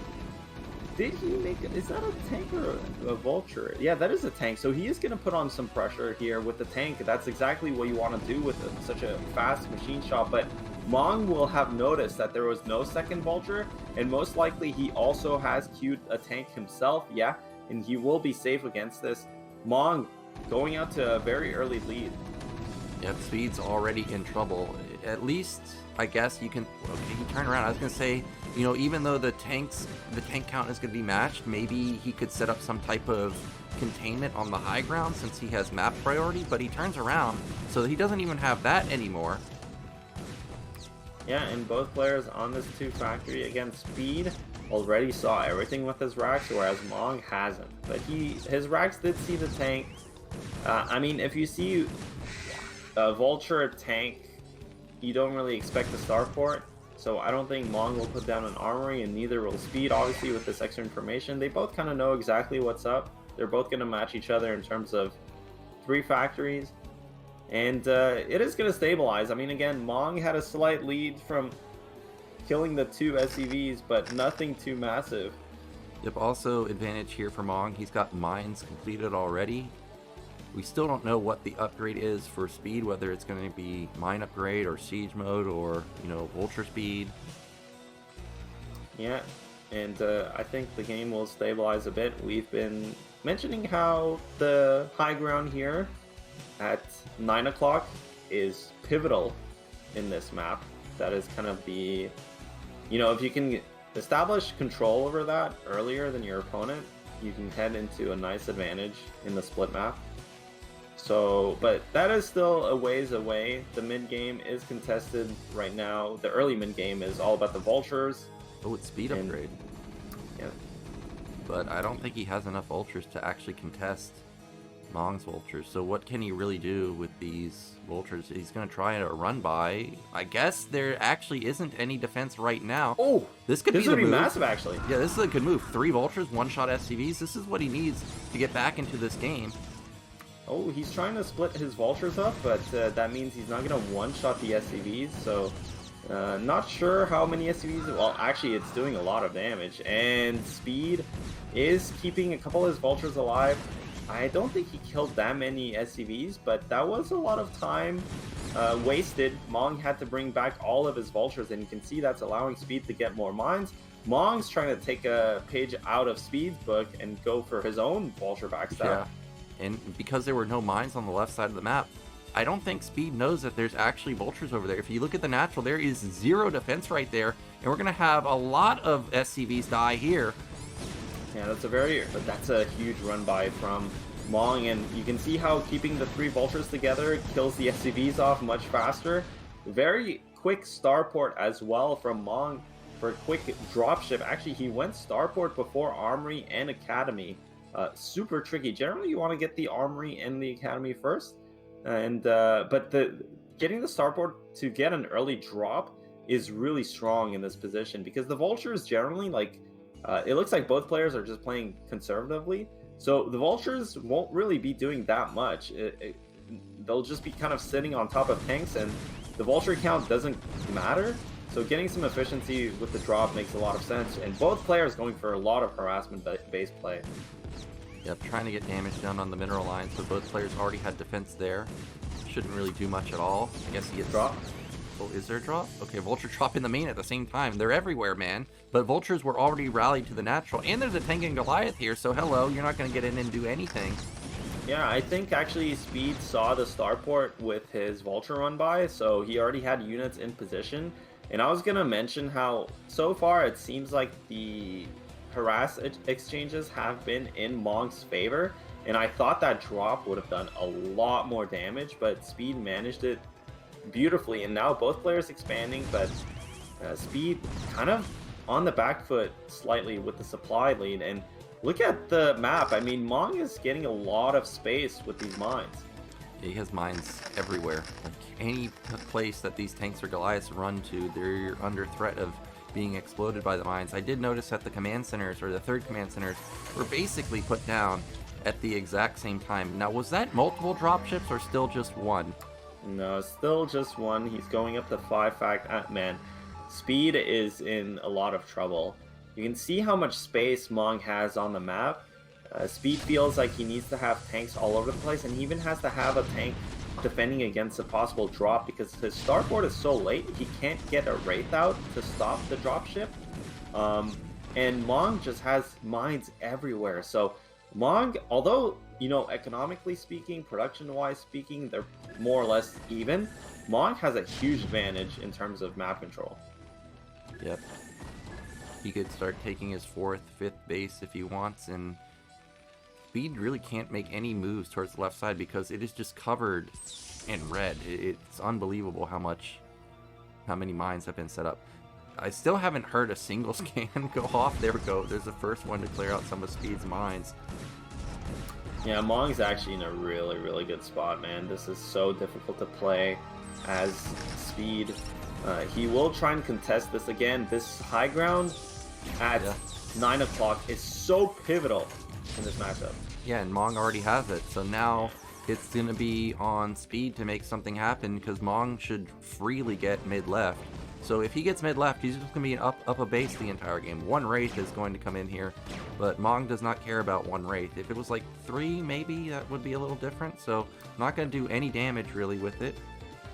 Yeah, that Wraith from Speed was meant to basically deny the dropship harassment, and now it's going to come in, poke, and see what's up here, but it won't really get anything done.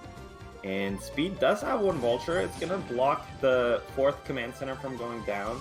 You know, these days, actually, we saw how Tengu got busted by Sok despite having this really nice setup. These days, even though, you know, you might be asking yourself, why aren't both players expanding? Well, actually, it's more important to get your factory count up early so that you can make a lot of units, because if you expand too early, you're susceptible to busts. So both players are essentially increasing their supply so they can stabilize their split map situation, but this is just going to favor Mong because he just has this high ground, man. It's such a draw breaker, you know? Yeah, I don't see how Speed can break mid-left, so to me, it seems like he should maybe start trying to do something about getting mid-right, because at least maybe he could get that. We've got another vulture run by, but again, the vultures are in position, not going to do much damage at all. There's the first dropship for Speed, so maybe he will try and do something about getting the mid-right position. Yeah, now, I mean, it's just so hard for Speed. He has a lot of supply, though. I wonder what that is in mostly. He has to maybe go for a bus here, but against the high ground, he has 1 timing, and that's before +2 kicks in. Oh no, he got pulled in! He got pulled in! He's gonna lose like 7 tanks! Oh, it hurts. It hurts. There is maybe a timing pre +2 there. Double dropship though for Speed. He is gonna try and harass that 4th base. Or maybe he will try and get a couple tanks set up here to prevent the command center from going down. Yeah, but even if he gets tanks set up, like, he's never reinforcing it. Like, Mong could build one Wraith and it'll be shut down. Instead, it wasn't even a tank drop. It's Vulture plus whatever's in the other dropship, and it's just being shadowed by these tanks and Vultures. Yeah, I think 2 drops.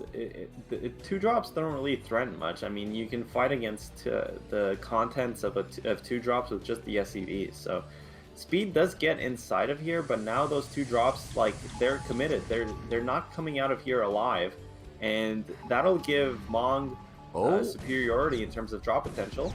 He drew units out of position, and now he's going to try and threaten a bust on the third base. That's a lot of stuff. Oh my god, dude, that's such a sick move from Speed, but Mong is in position. He will block this. That was almost scary for Mong. Yeah, and there's the drop at the top left at the same time, so both players doing a really good job. Also, Mong loaded up 3 dropships with tanks, so he was able to reinforce really quickly despite the majority of his army being out of position. And Speed actually killed a lot of SCVs there. These tanks trading pretty well. But the problem for Speed is, I don't know what his drop... Okay, it looks like they both have similar dropship counts. And so far, I mean, this game, it can go either way. Like, at some point, if someone gets a huge advantage with the drop, they can just win the game. So the fact that Mong has position on the high ground here at 9 o'clock is not the most important thing currently. Doom drop could be coming. Here it goes. It is 5 dropships, and I notice there's only 1 tank, 1 Goliath in the main. Turrets, are they going to be in time? They are, actually, so this is going to be pushed back. Yeah, well, Mong has to know that he has the better position on the map, so going for a YOLO play like this doesn't really serve him anything. Like, in a sense, he is ahead. He just has to keep the status quo in terms of the map split. Now, the next big part of contention is going to be this middle part, and Speed actually does have tanks on the high ground there to cover the left side of the triple expand. He's going for it. There is no turret. Okay, there are turrets right there, but okay, Speed's coming. He's got his own dropships. He may actually be able to react to this in time. Okay, he's just going to unload right here. That is 1,000,000 tanks. Yeah, let's see if Speed unloads on top of the Goliaths, though. Target they fire didn't unload. Dropships. Oh, that was a big throw. Why didn't they unload? He only unloaded 3 Goliaths there. The tanks on the high ground may be able to deal with this, but this was a lot of damage from Mong. Yeah, and a lot of SCVs are getting shaved off here. Looks like Speed is pulling them to try and get on top of these tanks. And it will buy him some time. I mean, ultimately, that drop was dealt with pretty okayishly, but look at how much time Mong had in between that. He unloaded, and the dropships already have more units here, and he's going to take control of the triple expand as well. So Mong gaining a lot of tempo from that drop. And Speed, he lost a lot of his dropships as well to the Goliaths. And I think he's still only on 1 starport. Yeah, and Mong doesn't need mid right. He just needs to make sure that Speed can't get it. He'll always be up a base. You can see Mong even took mid left now. So now he's in the dream scenario where he's going to have 6 bases versus maximum of 5 unless Speed can do something about one of these. Yeah, and +2, you know, at this point +2 has kicked in for both players. So that completely shores off tank lines. It's so hard to push into +2 because the tanks 2-shot each other. So now the split map is more or less coming to completion. I mean, there's still a significant amount of drops on both sides. So one positional error from either player can result into, like, you know, for example, if this amount of drops gets on top of your production, you have nothing defending it, the game can go south. He's going for it. But that is a huge amount of drops. Okay, but he knows that the drops were out of position, so he's going to try and actually bust this base. This is actually, may actually work, but instead he gets carpet bombed on his third base, and this is a killer position for Mong to be in if he can hold it. SCVs were not pulled. I don't know, this is so crazy. This is how TT can change in an instant. Yeah, look at this. Mong's going to lose 2 bases? He's going to lose, yeah, he's losing top left, he's going to lose mid left, and yes, he killed the third base, and this is a killer position to be in, but Speed still has his mineral only, still has his bottom left base. Yeah, if Speed can kill this top left, actually, okay, Mong does have this forward position, which is annoying for Speed, but the high ground there doesn't really cover the natural, and Speed and Mong both still have a lot of drop ships, so the ground pathing isn't that relevant. You see, I think Mong's gonna go for the killing blow. I think he wants to. Oh, maybe not. There's actually dropships going to top left or mid left. Man, Speed actually came out ahead in this exchange. Oh. It's all about this drop. What can this drop do for Mong? Well, it's gonna connect with this mineral only, and if it does, this is another base down for Speed. Yep, and this is a dead command center for sure. So basically, both players have been reset down to like one base mining because mains and naturals should be essentially gone. Speed has his corner base. Mong has his high ground third base. Oh, but Mong has he has the triple expand. Yep, he's taking mid right. You can see at least one command center is completed there. Yeah, actually looking at that, that's huge for Mong, and I think Speed, he's definitely in a corner here. I don't know how he can come back from this because I don't know where his dropships are either is the big thing. Did Speed lose his dropships? I don't see anything moving on the map. I think they're loading up. Yeah, right there. Okay, Speed. Where do you go with this? Because I feel like as soon as Mong realizes where his dropships are, he's going to counter. He's right here, dude. Yeah, and he's just going to unload. Oh my god, that's crazy, but they unload so quickly, and Speed has nothing unloading from his dropships. Yeah, this is it. He's broken the natural. He still has the high ground third base, and this is what I was going to talk about, where if you secure the high ground third base, if the opposing player is out of position, even for a second, you're just right there, and that's exactly what we saw. Immediate pounce on the natural. And now, what do you do with Speed? You can't even defend bottom left anymore. No, that's it. Mong has secured this game, and he's set up so nicely too because the right side, the triple expand is so compact in terms of it's right next to everything Mong has as well. Well, Speed is mining from the left side of the map now, but I mean he has no control over his front door. Yeah, and if Speed loads up dropships, he's going to get doom dropped in his main. Like, that's just the reality of the situation. He's just going to get immediately countered. I guess Mong realizes that, well, the only way I can lose is if I lose my mid-right base, so he unloads a few units over there. Yeah, I mean, this game's all but over. That triple expand is really impressive. Speed is going to get a couple of units here, but the problem is that he has no more expansions. Yeah, he's running out of money. Look at his gas, 11 gas, that's it. And Mong, is he going to unload again here? He could. Oh, is he going to go straight into the main? Yeah, he will actually. That seems ambitious. he feels the win, man. I don't think this was quite the drop, but it's actually going to trade more or less evenly here, so not a disaster for Mong. But these types of trades are not good for Speed. Yeah. And again, another load up. What? Going in for round 2? Well, this could be a blunder because Speed does have a lot of stuff. I guess nothing's... Oh, yeah, he did have stuff loaded up in there. And Mong...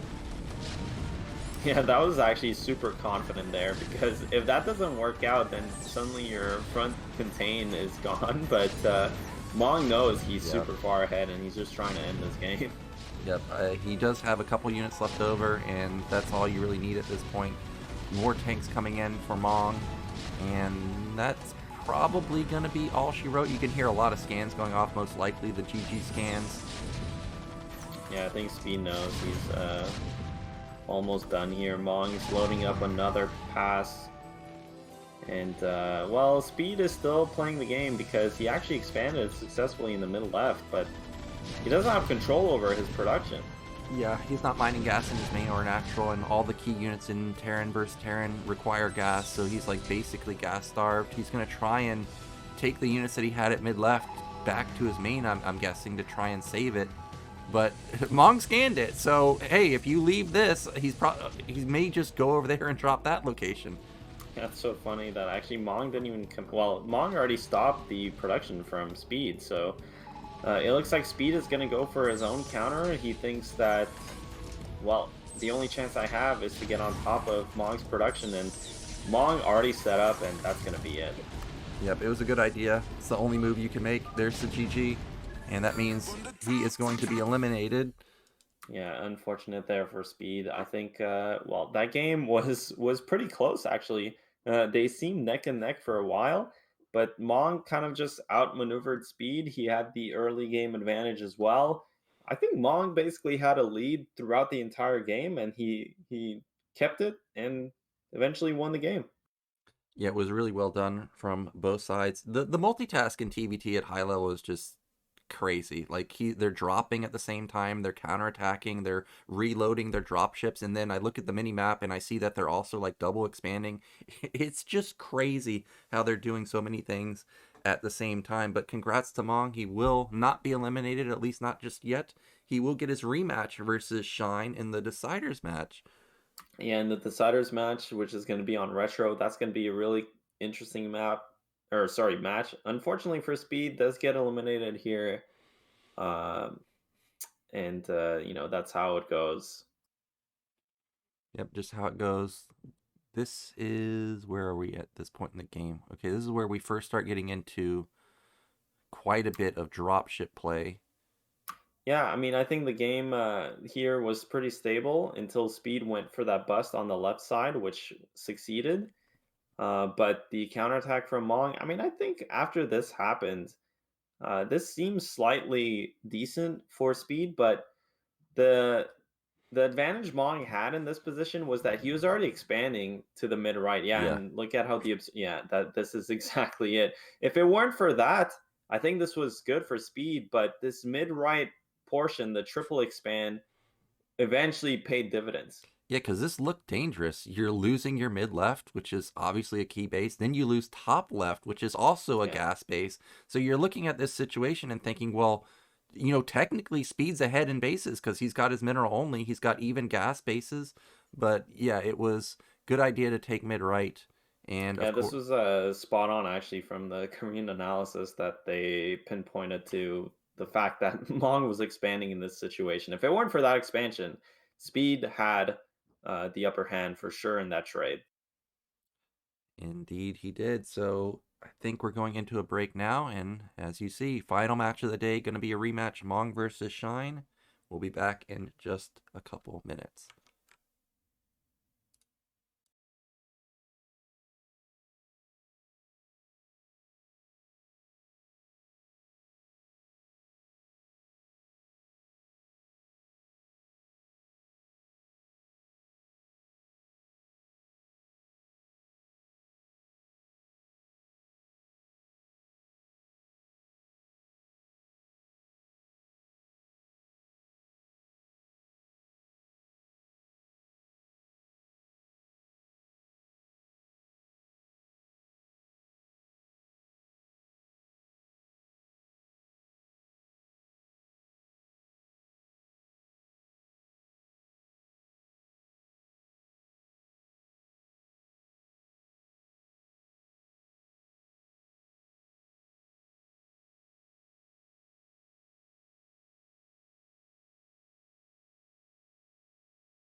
It is time for the final match of Group E, and look at that.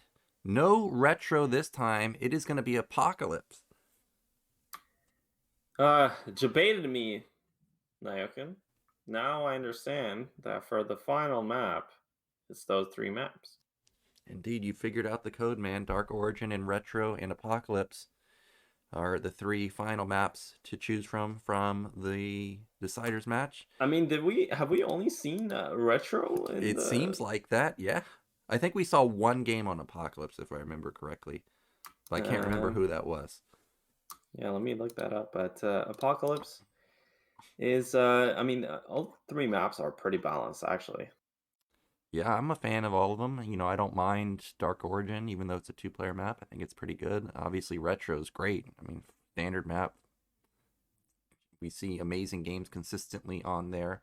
I wanted to ask you, getting into the final game, we saw Mong lose the first match versus Shine. Is there anything you think he needs to change, or? I mean, in the first game, I think he kind of got dismantled. So hopefully he shores up his SimCity, his turret placements. But if I'm Shine, I'm feeling quite confident heading into this. I think so, man. Shine's looking pretty good. Even though he lost versus Snow, he had a good recovery from his opener.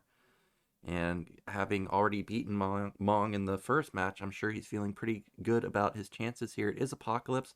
I think this map can be difficult to hold Muta harassment. So if Mong had trouble on Radion, I wonder if he'll try and rush a Valkyrie or something to try and deal with it here on Apocalypse. Yeah, well, you're actually right. We've only seen Retro so far in this last game. So first time we're seeing Apocalypse in ASL Season 17.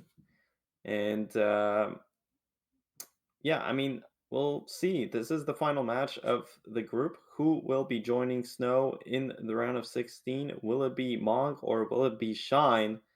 Let's get into it.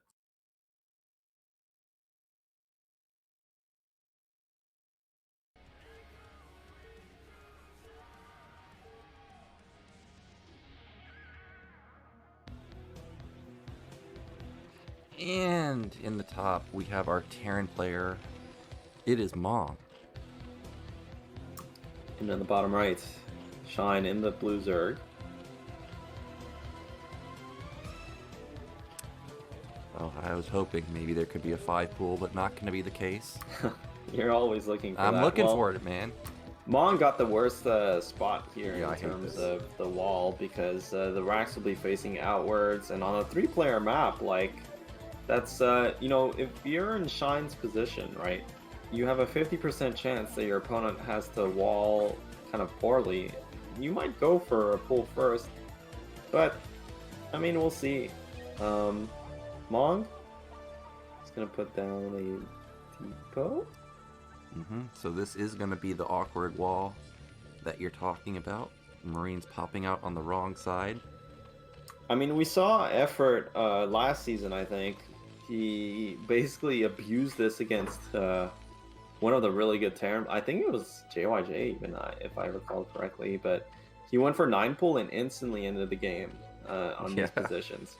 But it is, you know, in a tournament setting, you don't want to flip that coin because it looks like this is actually going to be an 11 pull. So most likely we'll follow that up with a gas. From Shine's perspective, I mean, if you would go for something like a 9 pull, it is very likely that, you know, Mong also spawned bottom left, and bottom left has a really solid wall, so... Yeah, I think you were spot on with the going pool first. If you were bottom left, I think you would pool first, probably, like, or 9 pool even, like 100% of the time, because you don't have to worry about the wall. But this 11 pool, fast gas, this is going to be interesting, especially since Shine's the one doing it. What's this signaling? Is this going to be Hydroden? Is this going to be, you know, the fastest mutas possible? No, this is 100% for a super fast Spire timing, because when you open like this as Zerg, it's actually really hard to deny scouting, so going into lurkers, it would just be really easy for Terran to identify it. But this lair, for context, the usual layer timing, the fast layer timing is 250. Look at how fast this is going to be, 235. A whole, what is that, 15 seconds earlier? Yeah, so that means instead of getting the 5-minute eBay, you got to get that 4:45 eBay. So my eyes are going to be locked on that game timer and locked on Mong's main, because if we don't see an eBay at 4:45, Mutas may literally just be rallied across the map and outright win the game. Now that is a pretty fast gas for Mong. This is most likely going to be eBay, but it could be factory. I don't know actually, Nyoken, because if this is an eBay, it could be Academy. Okay, he's rushing Academy because he saw how fast the gas was. Yeah, there's no way that was going to be an eBay, but this too is pretty interesting. I think maybe he's playing like this is against the pool first, and you want to keep making Marines out of the first racks, but in all honesty with you, like, he saw the layer timing. Zerg can't be overly aggressive. He has to drone up to make this work, so... But at the same time, making Marines nonstop, maybe you can put some pressure. I would have liked to see just the second racks into Academy, but... Well, yeah. I think that the thing is he's going to build like one more Marine, get one medic, and move out. Well, maybe not move out because of how fast it is, but either way, he's going to get range and stim pretty quickly, which is going to be very important versus the fast mutas. Or, since it is Shine, you know, there could be a lurker drop in your main, and you definitely want to have both stim and range for that. Yeah, but you can see how quick the Spire is. It's already halfway done here. Mong will have to start the eBay at some point as well, which it goes down 420. Yeah, I mean, this is such a fast Spire. So, makes a lot of sense. And I think Shine saw just how effective his mutas were in the first game. But honestly, it is going to be difficult here. This is a super... all-in version though, because Shine's gonna be very low drone count. Yeah, look at his supply. It's 19. I don't know if I've ever seen a drone count or a supply count be this low with a build like this. Yeah, this is just like the purest muta all-in you've ever seen, all down to that execution, all down to the Mutalisk micro, all down to how well Terran is set up in terms of a SimCity. And I think Shine saw from game number 1 that maybe Mong wasn't completely safe, you know, in terms of his setup. But on this position, well, we'll see. We'll see how he manages to deal with this. But look at how there's one drone mining minerals at the natural. Yeah, literally all... Okay, Mong's doing what I was hoping he would do this time, is builds a bunker at his natural, and he's got it tucked away behind the depot. So Ling run by, not going to be very effective at all. You can see the Academy's still blinking. Oh! Almost. I mean, this is really hard to stop from Terran, but it's also really hard to execute as Zerg. You have to be perfect with these Mutalisks. You have to cycle them out when they're low. Every single Mutalisk that goes down is massive. And I mean, the game plan is straightforward from both players, though. And Mong, I think he has such a good setup. He has turrets everywhere.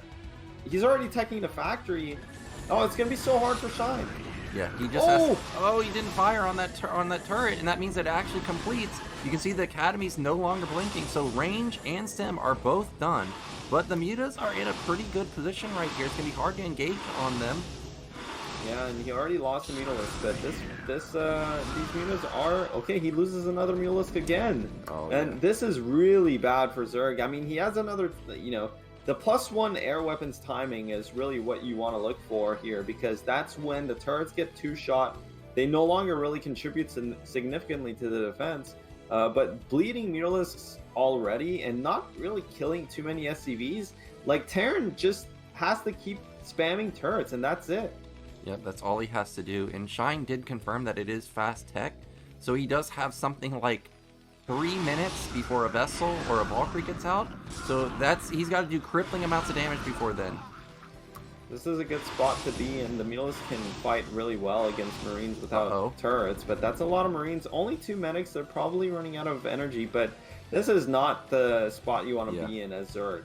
Yeah, he hasn't gotten any SCV kills. That's the main thing for me. Actually, despite it being a fast factory, it's 5 racks. I don't see a starport anywhere. Or actually, that might be the command center. By the command center, that's a starport. Is it? I think it is, right? Because otherwise he's trolling. Yeah, it's a starport. Yeah, I was gonna say. But the starport is so quick, and honestly, Terran's economy is just like hasn't been touched. So I don't know. This is looking so bad for Zerg. Well, 3rd and 4th racks do finally complete, so now Shine's in even bigger trouble because the Marine count is going to start ramping up rapidly, and there is surprisingly a Hydrogen behind this. It's just, yeah, this is just, it's not going to work now.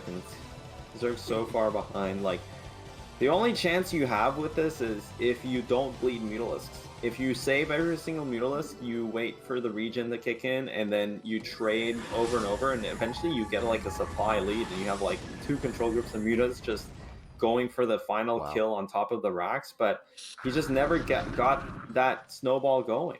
Yeah, and if Terran's out on the map versus a build like this, you know you're in trouble. The fact that there's already 2 groups just chilling out and not necessarily worried about getting killed in his main anymore is a really bad sign for Shine. I heard multiple scans go off, so he probably knows that lurkers are on the way.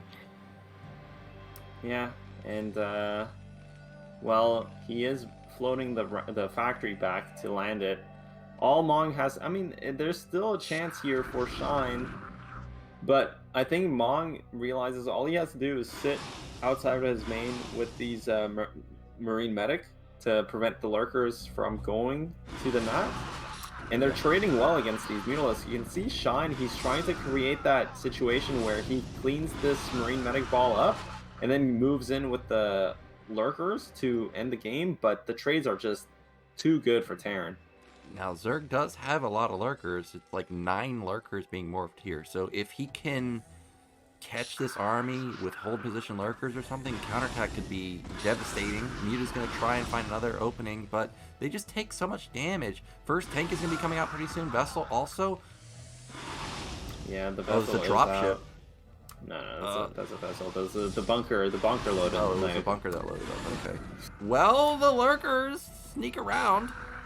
Yeah, but it's just 4 lurkers and all the mutas are dead. And Mong keeps these units alive. Now, whenever the lurkers burrow, okay. Oh my gosh. Shine with the flank, but Mong pulls back just in time. He will kill a couple of medics, but Mong's buying time to get the tanks out. Does he have more bunkers, though? Shine's still trying to chase these Marines away. Yep, this is a lot of heavy tech.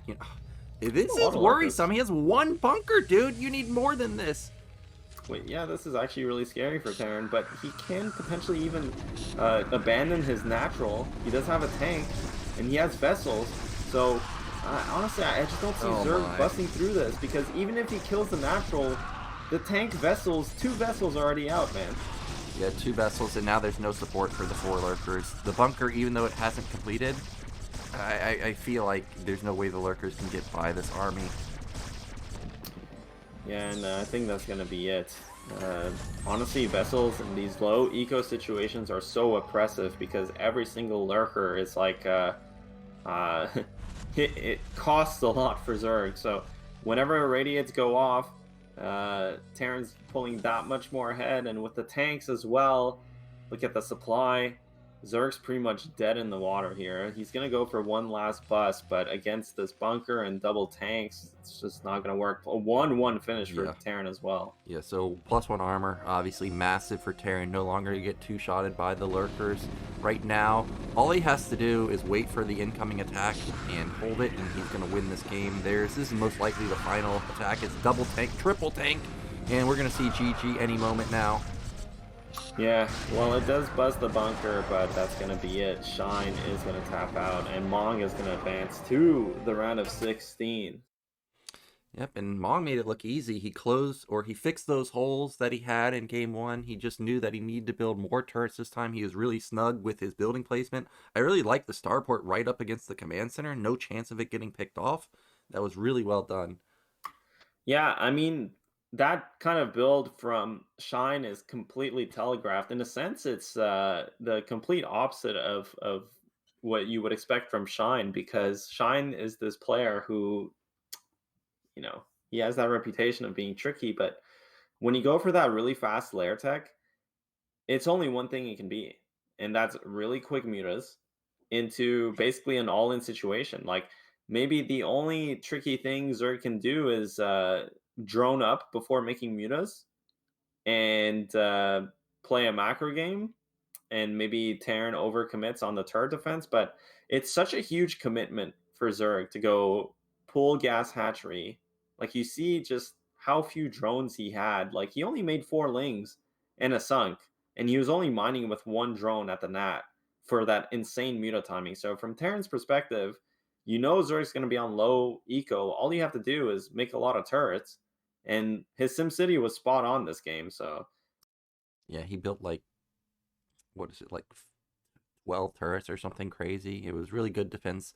And once you get to this point, he needed to win the game with this attack. It couldn't be just breach the natural and sit here because there's no follow-up. It's not like there was defilers or anything. He needed to like outright win the game. And once he wasn't able to outright win the game and Siege kicked in, it's just completely over. Yeah, once Terran has vessels in this situation, you really have to go for the jugular. And didn't work out for Shine, unfortunately for him, and unfortunately for us, because there's only 1 Zerg left in the round of 24 now, and it's going to be Beast. And if he doesn't make it through, that's going to be 3 Zergs in the round of 16, which would be insane.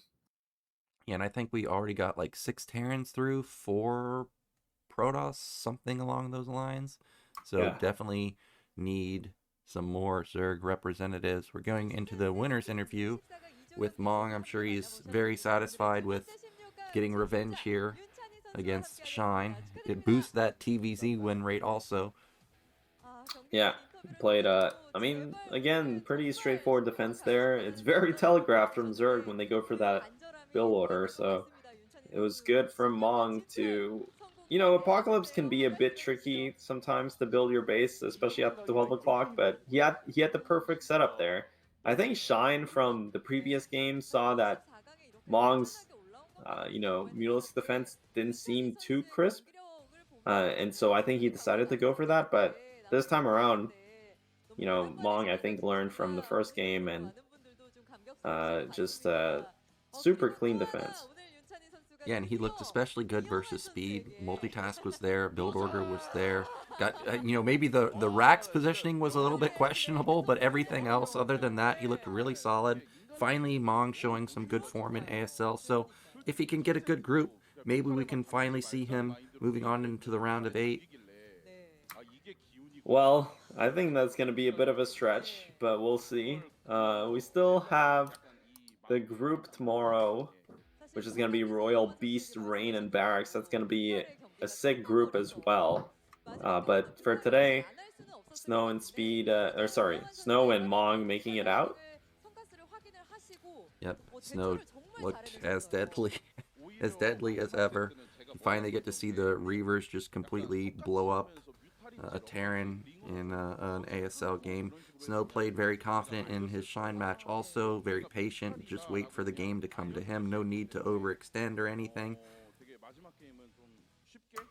Yeah, just another day at the office for Snow, which, well, I mean, he has been eliminated in the round of 24 before, so, but, yeah, man, I mean, the games today were pretty decent. I think the highlight for me was the TVT. It was pretty well contested, and honestly, Shine played so well against Snow, despite the early game deficit he had.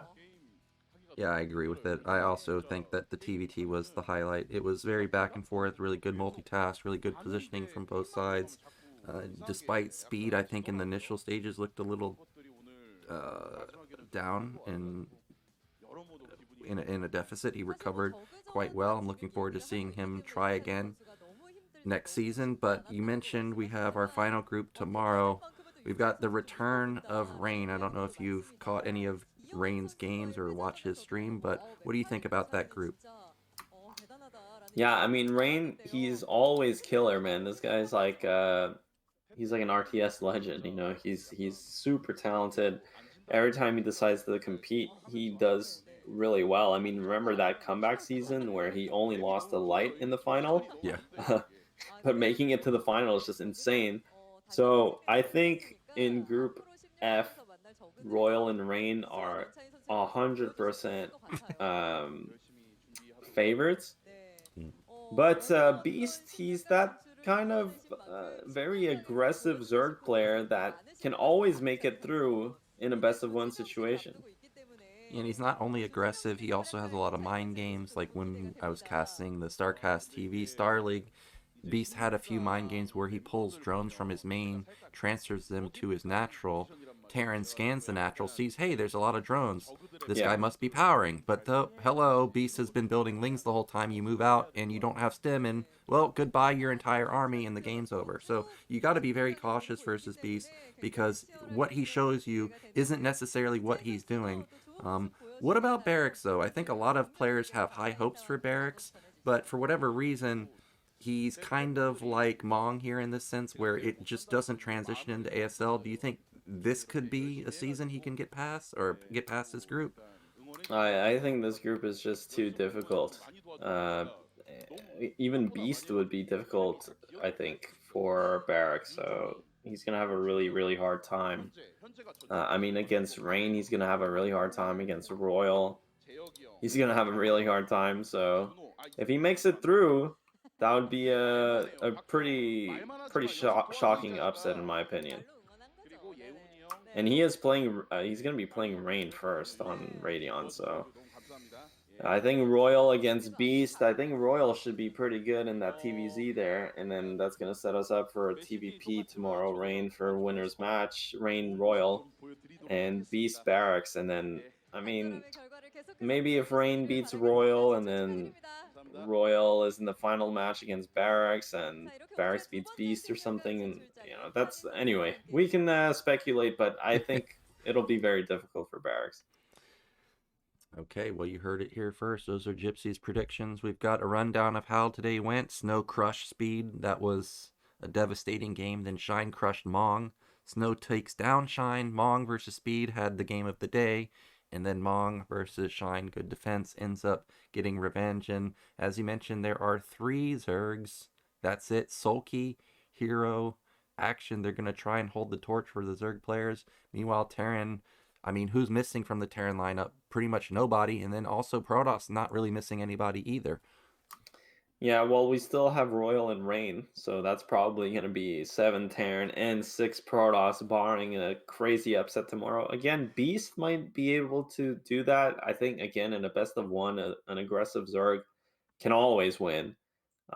So that's kind of, to me, the wild card in this group. But yeah, I mean, Royal and Rain, just such heavy favorites going into this group.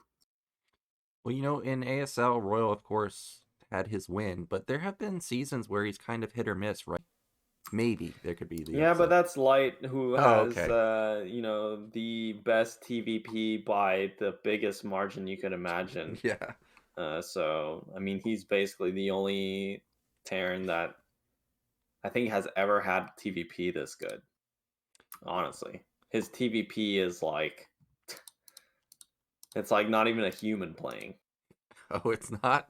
I mean, Light, honestly, I don't even think Flash was ever as good as Light is right now. Like, they are so, like, in terms of how to explain this. Obviously, Flash is a god. Well, I'm gonna change screen right here because I want people to see that you're saying this with a straight face. Light is better than Flash because that's an unreal statement. Light, in terms of just straight up skill, 100%. And his TVP, I mean, his results in Pro League, he literally has like a YouTube segment now where he helps, like, he has this like, oh, get me out of trouble or whatever, because he's just been carrying his team repeatedly in Pro League. Like, they're down 0-3, he comes in, smacks everyone. The guy's skill level is like absurdly high. And Flash has always been more of a kind of like I'm gonna do this abusive build type player, like 14cc this game, or skip siege into straight 5 factor, some crazy like. But Light is always like, I'm playing super standard, and no matter what the game state is, I'm splitting the map and grinding it out. The guy's insane. Well, And I don't know why we're talking about this Royal Beast Rain Barracks, and you've baited me into this rant, Nyoken. well, I needed to get the what you would call a hot take, and that was quite the hot take here. By the way, that series that thing Gypsy's referencing where light takes over, there's a thing he's doing on his YouTube channel where he's playing team melee with somebody, like C rank versus A rank.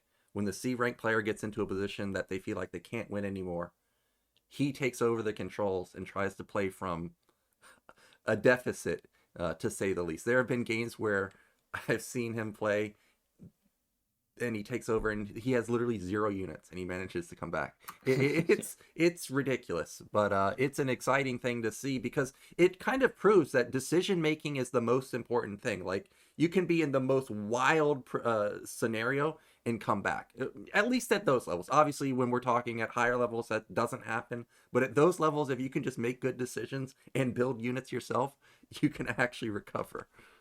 Yeah, I mean, that's a good point. Piano in the chat talking about flashes, TVT, and stuff. I think Light, if there's a matchup, I mean, I don't know. It's just I think I remember we were talking about this because we were talking about how Rain, he had that season, maybe question mark over his PVT because he got blasted by Light. But the point is, I think anyone would be blasted by Light. So I think Rain's gonna have a good shot tomorrow, assuming he's in good form.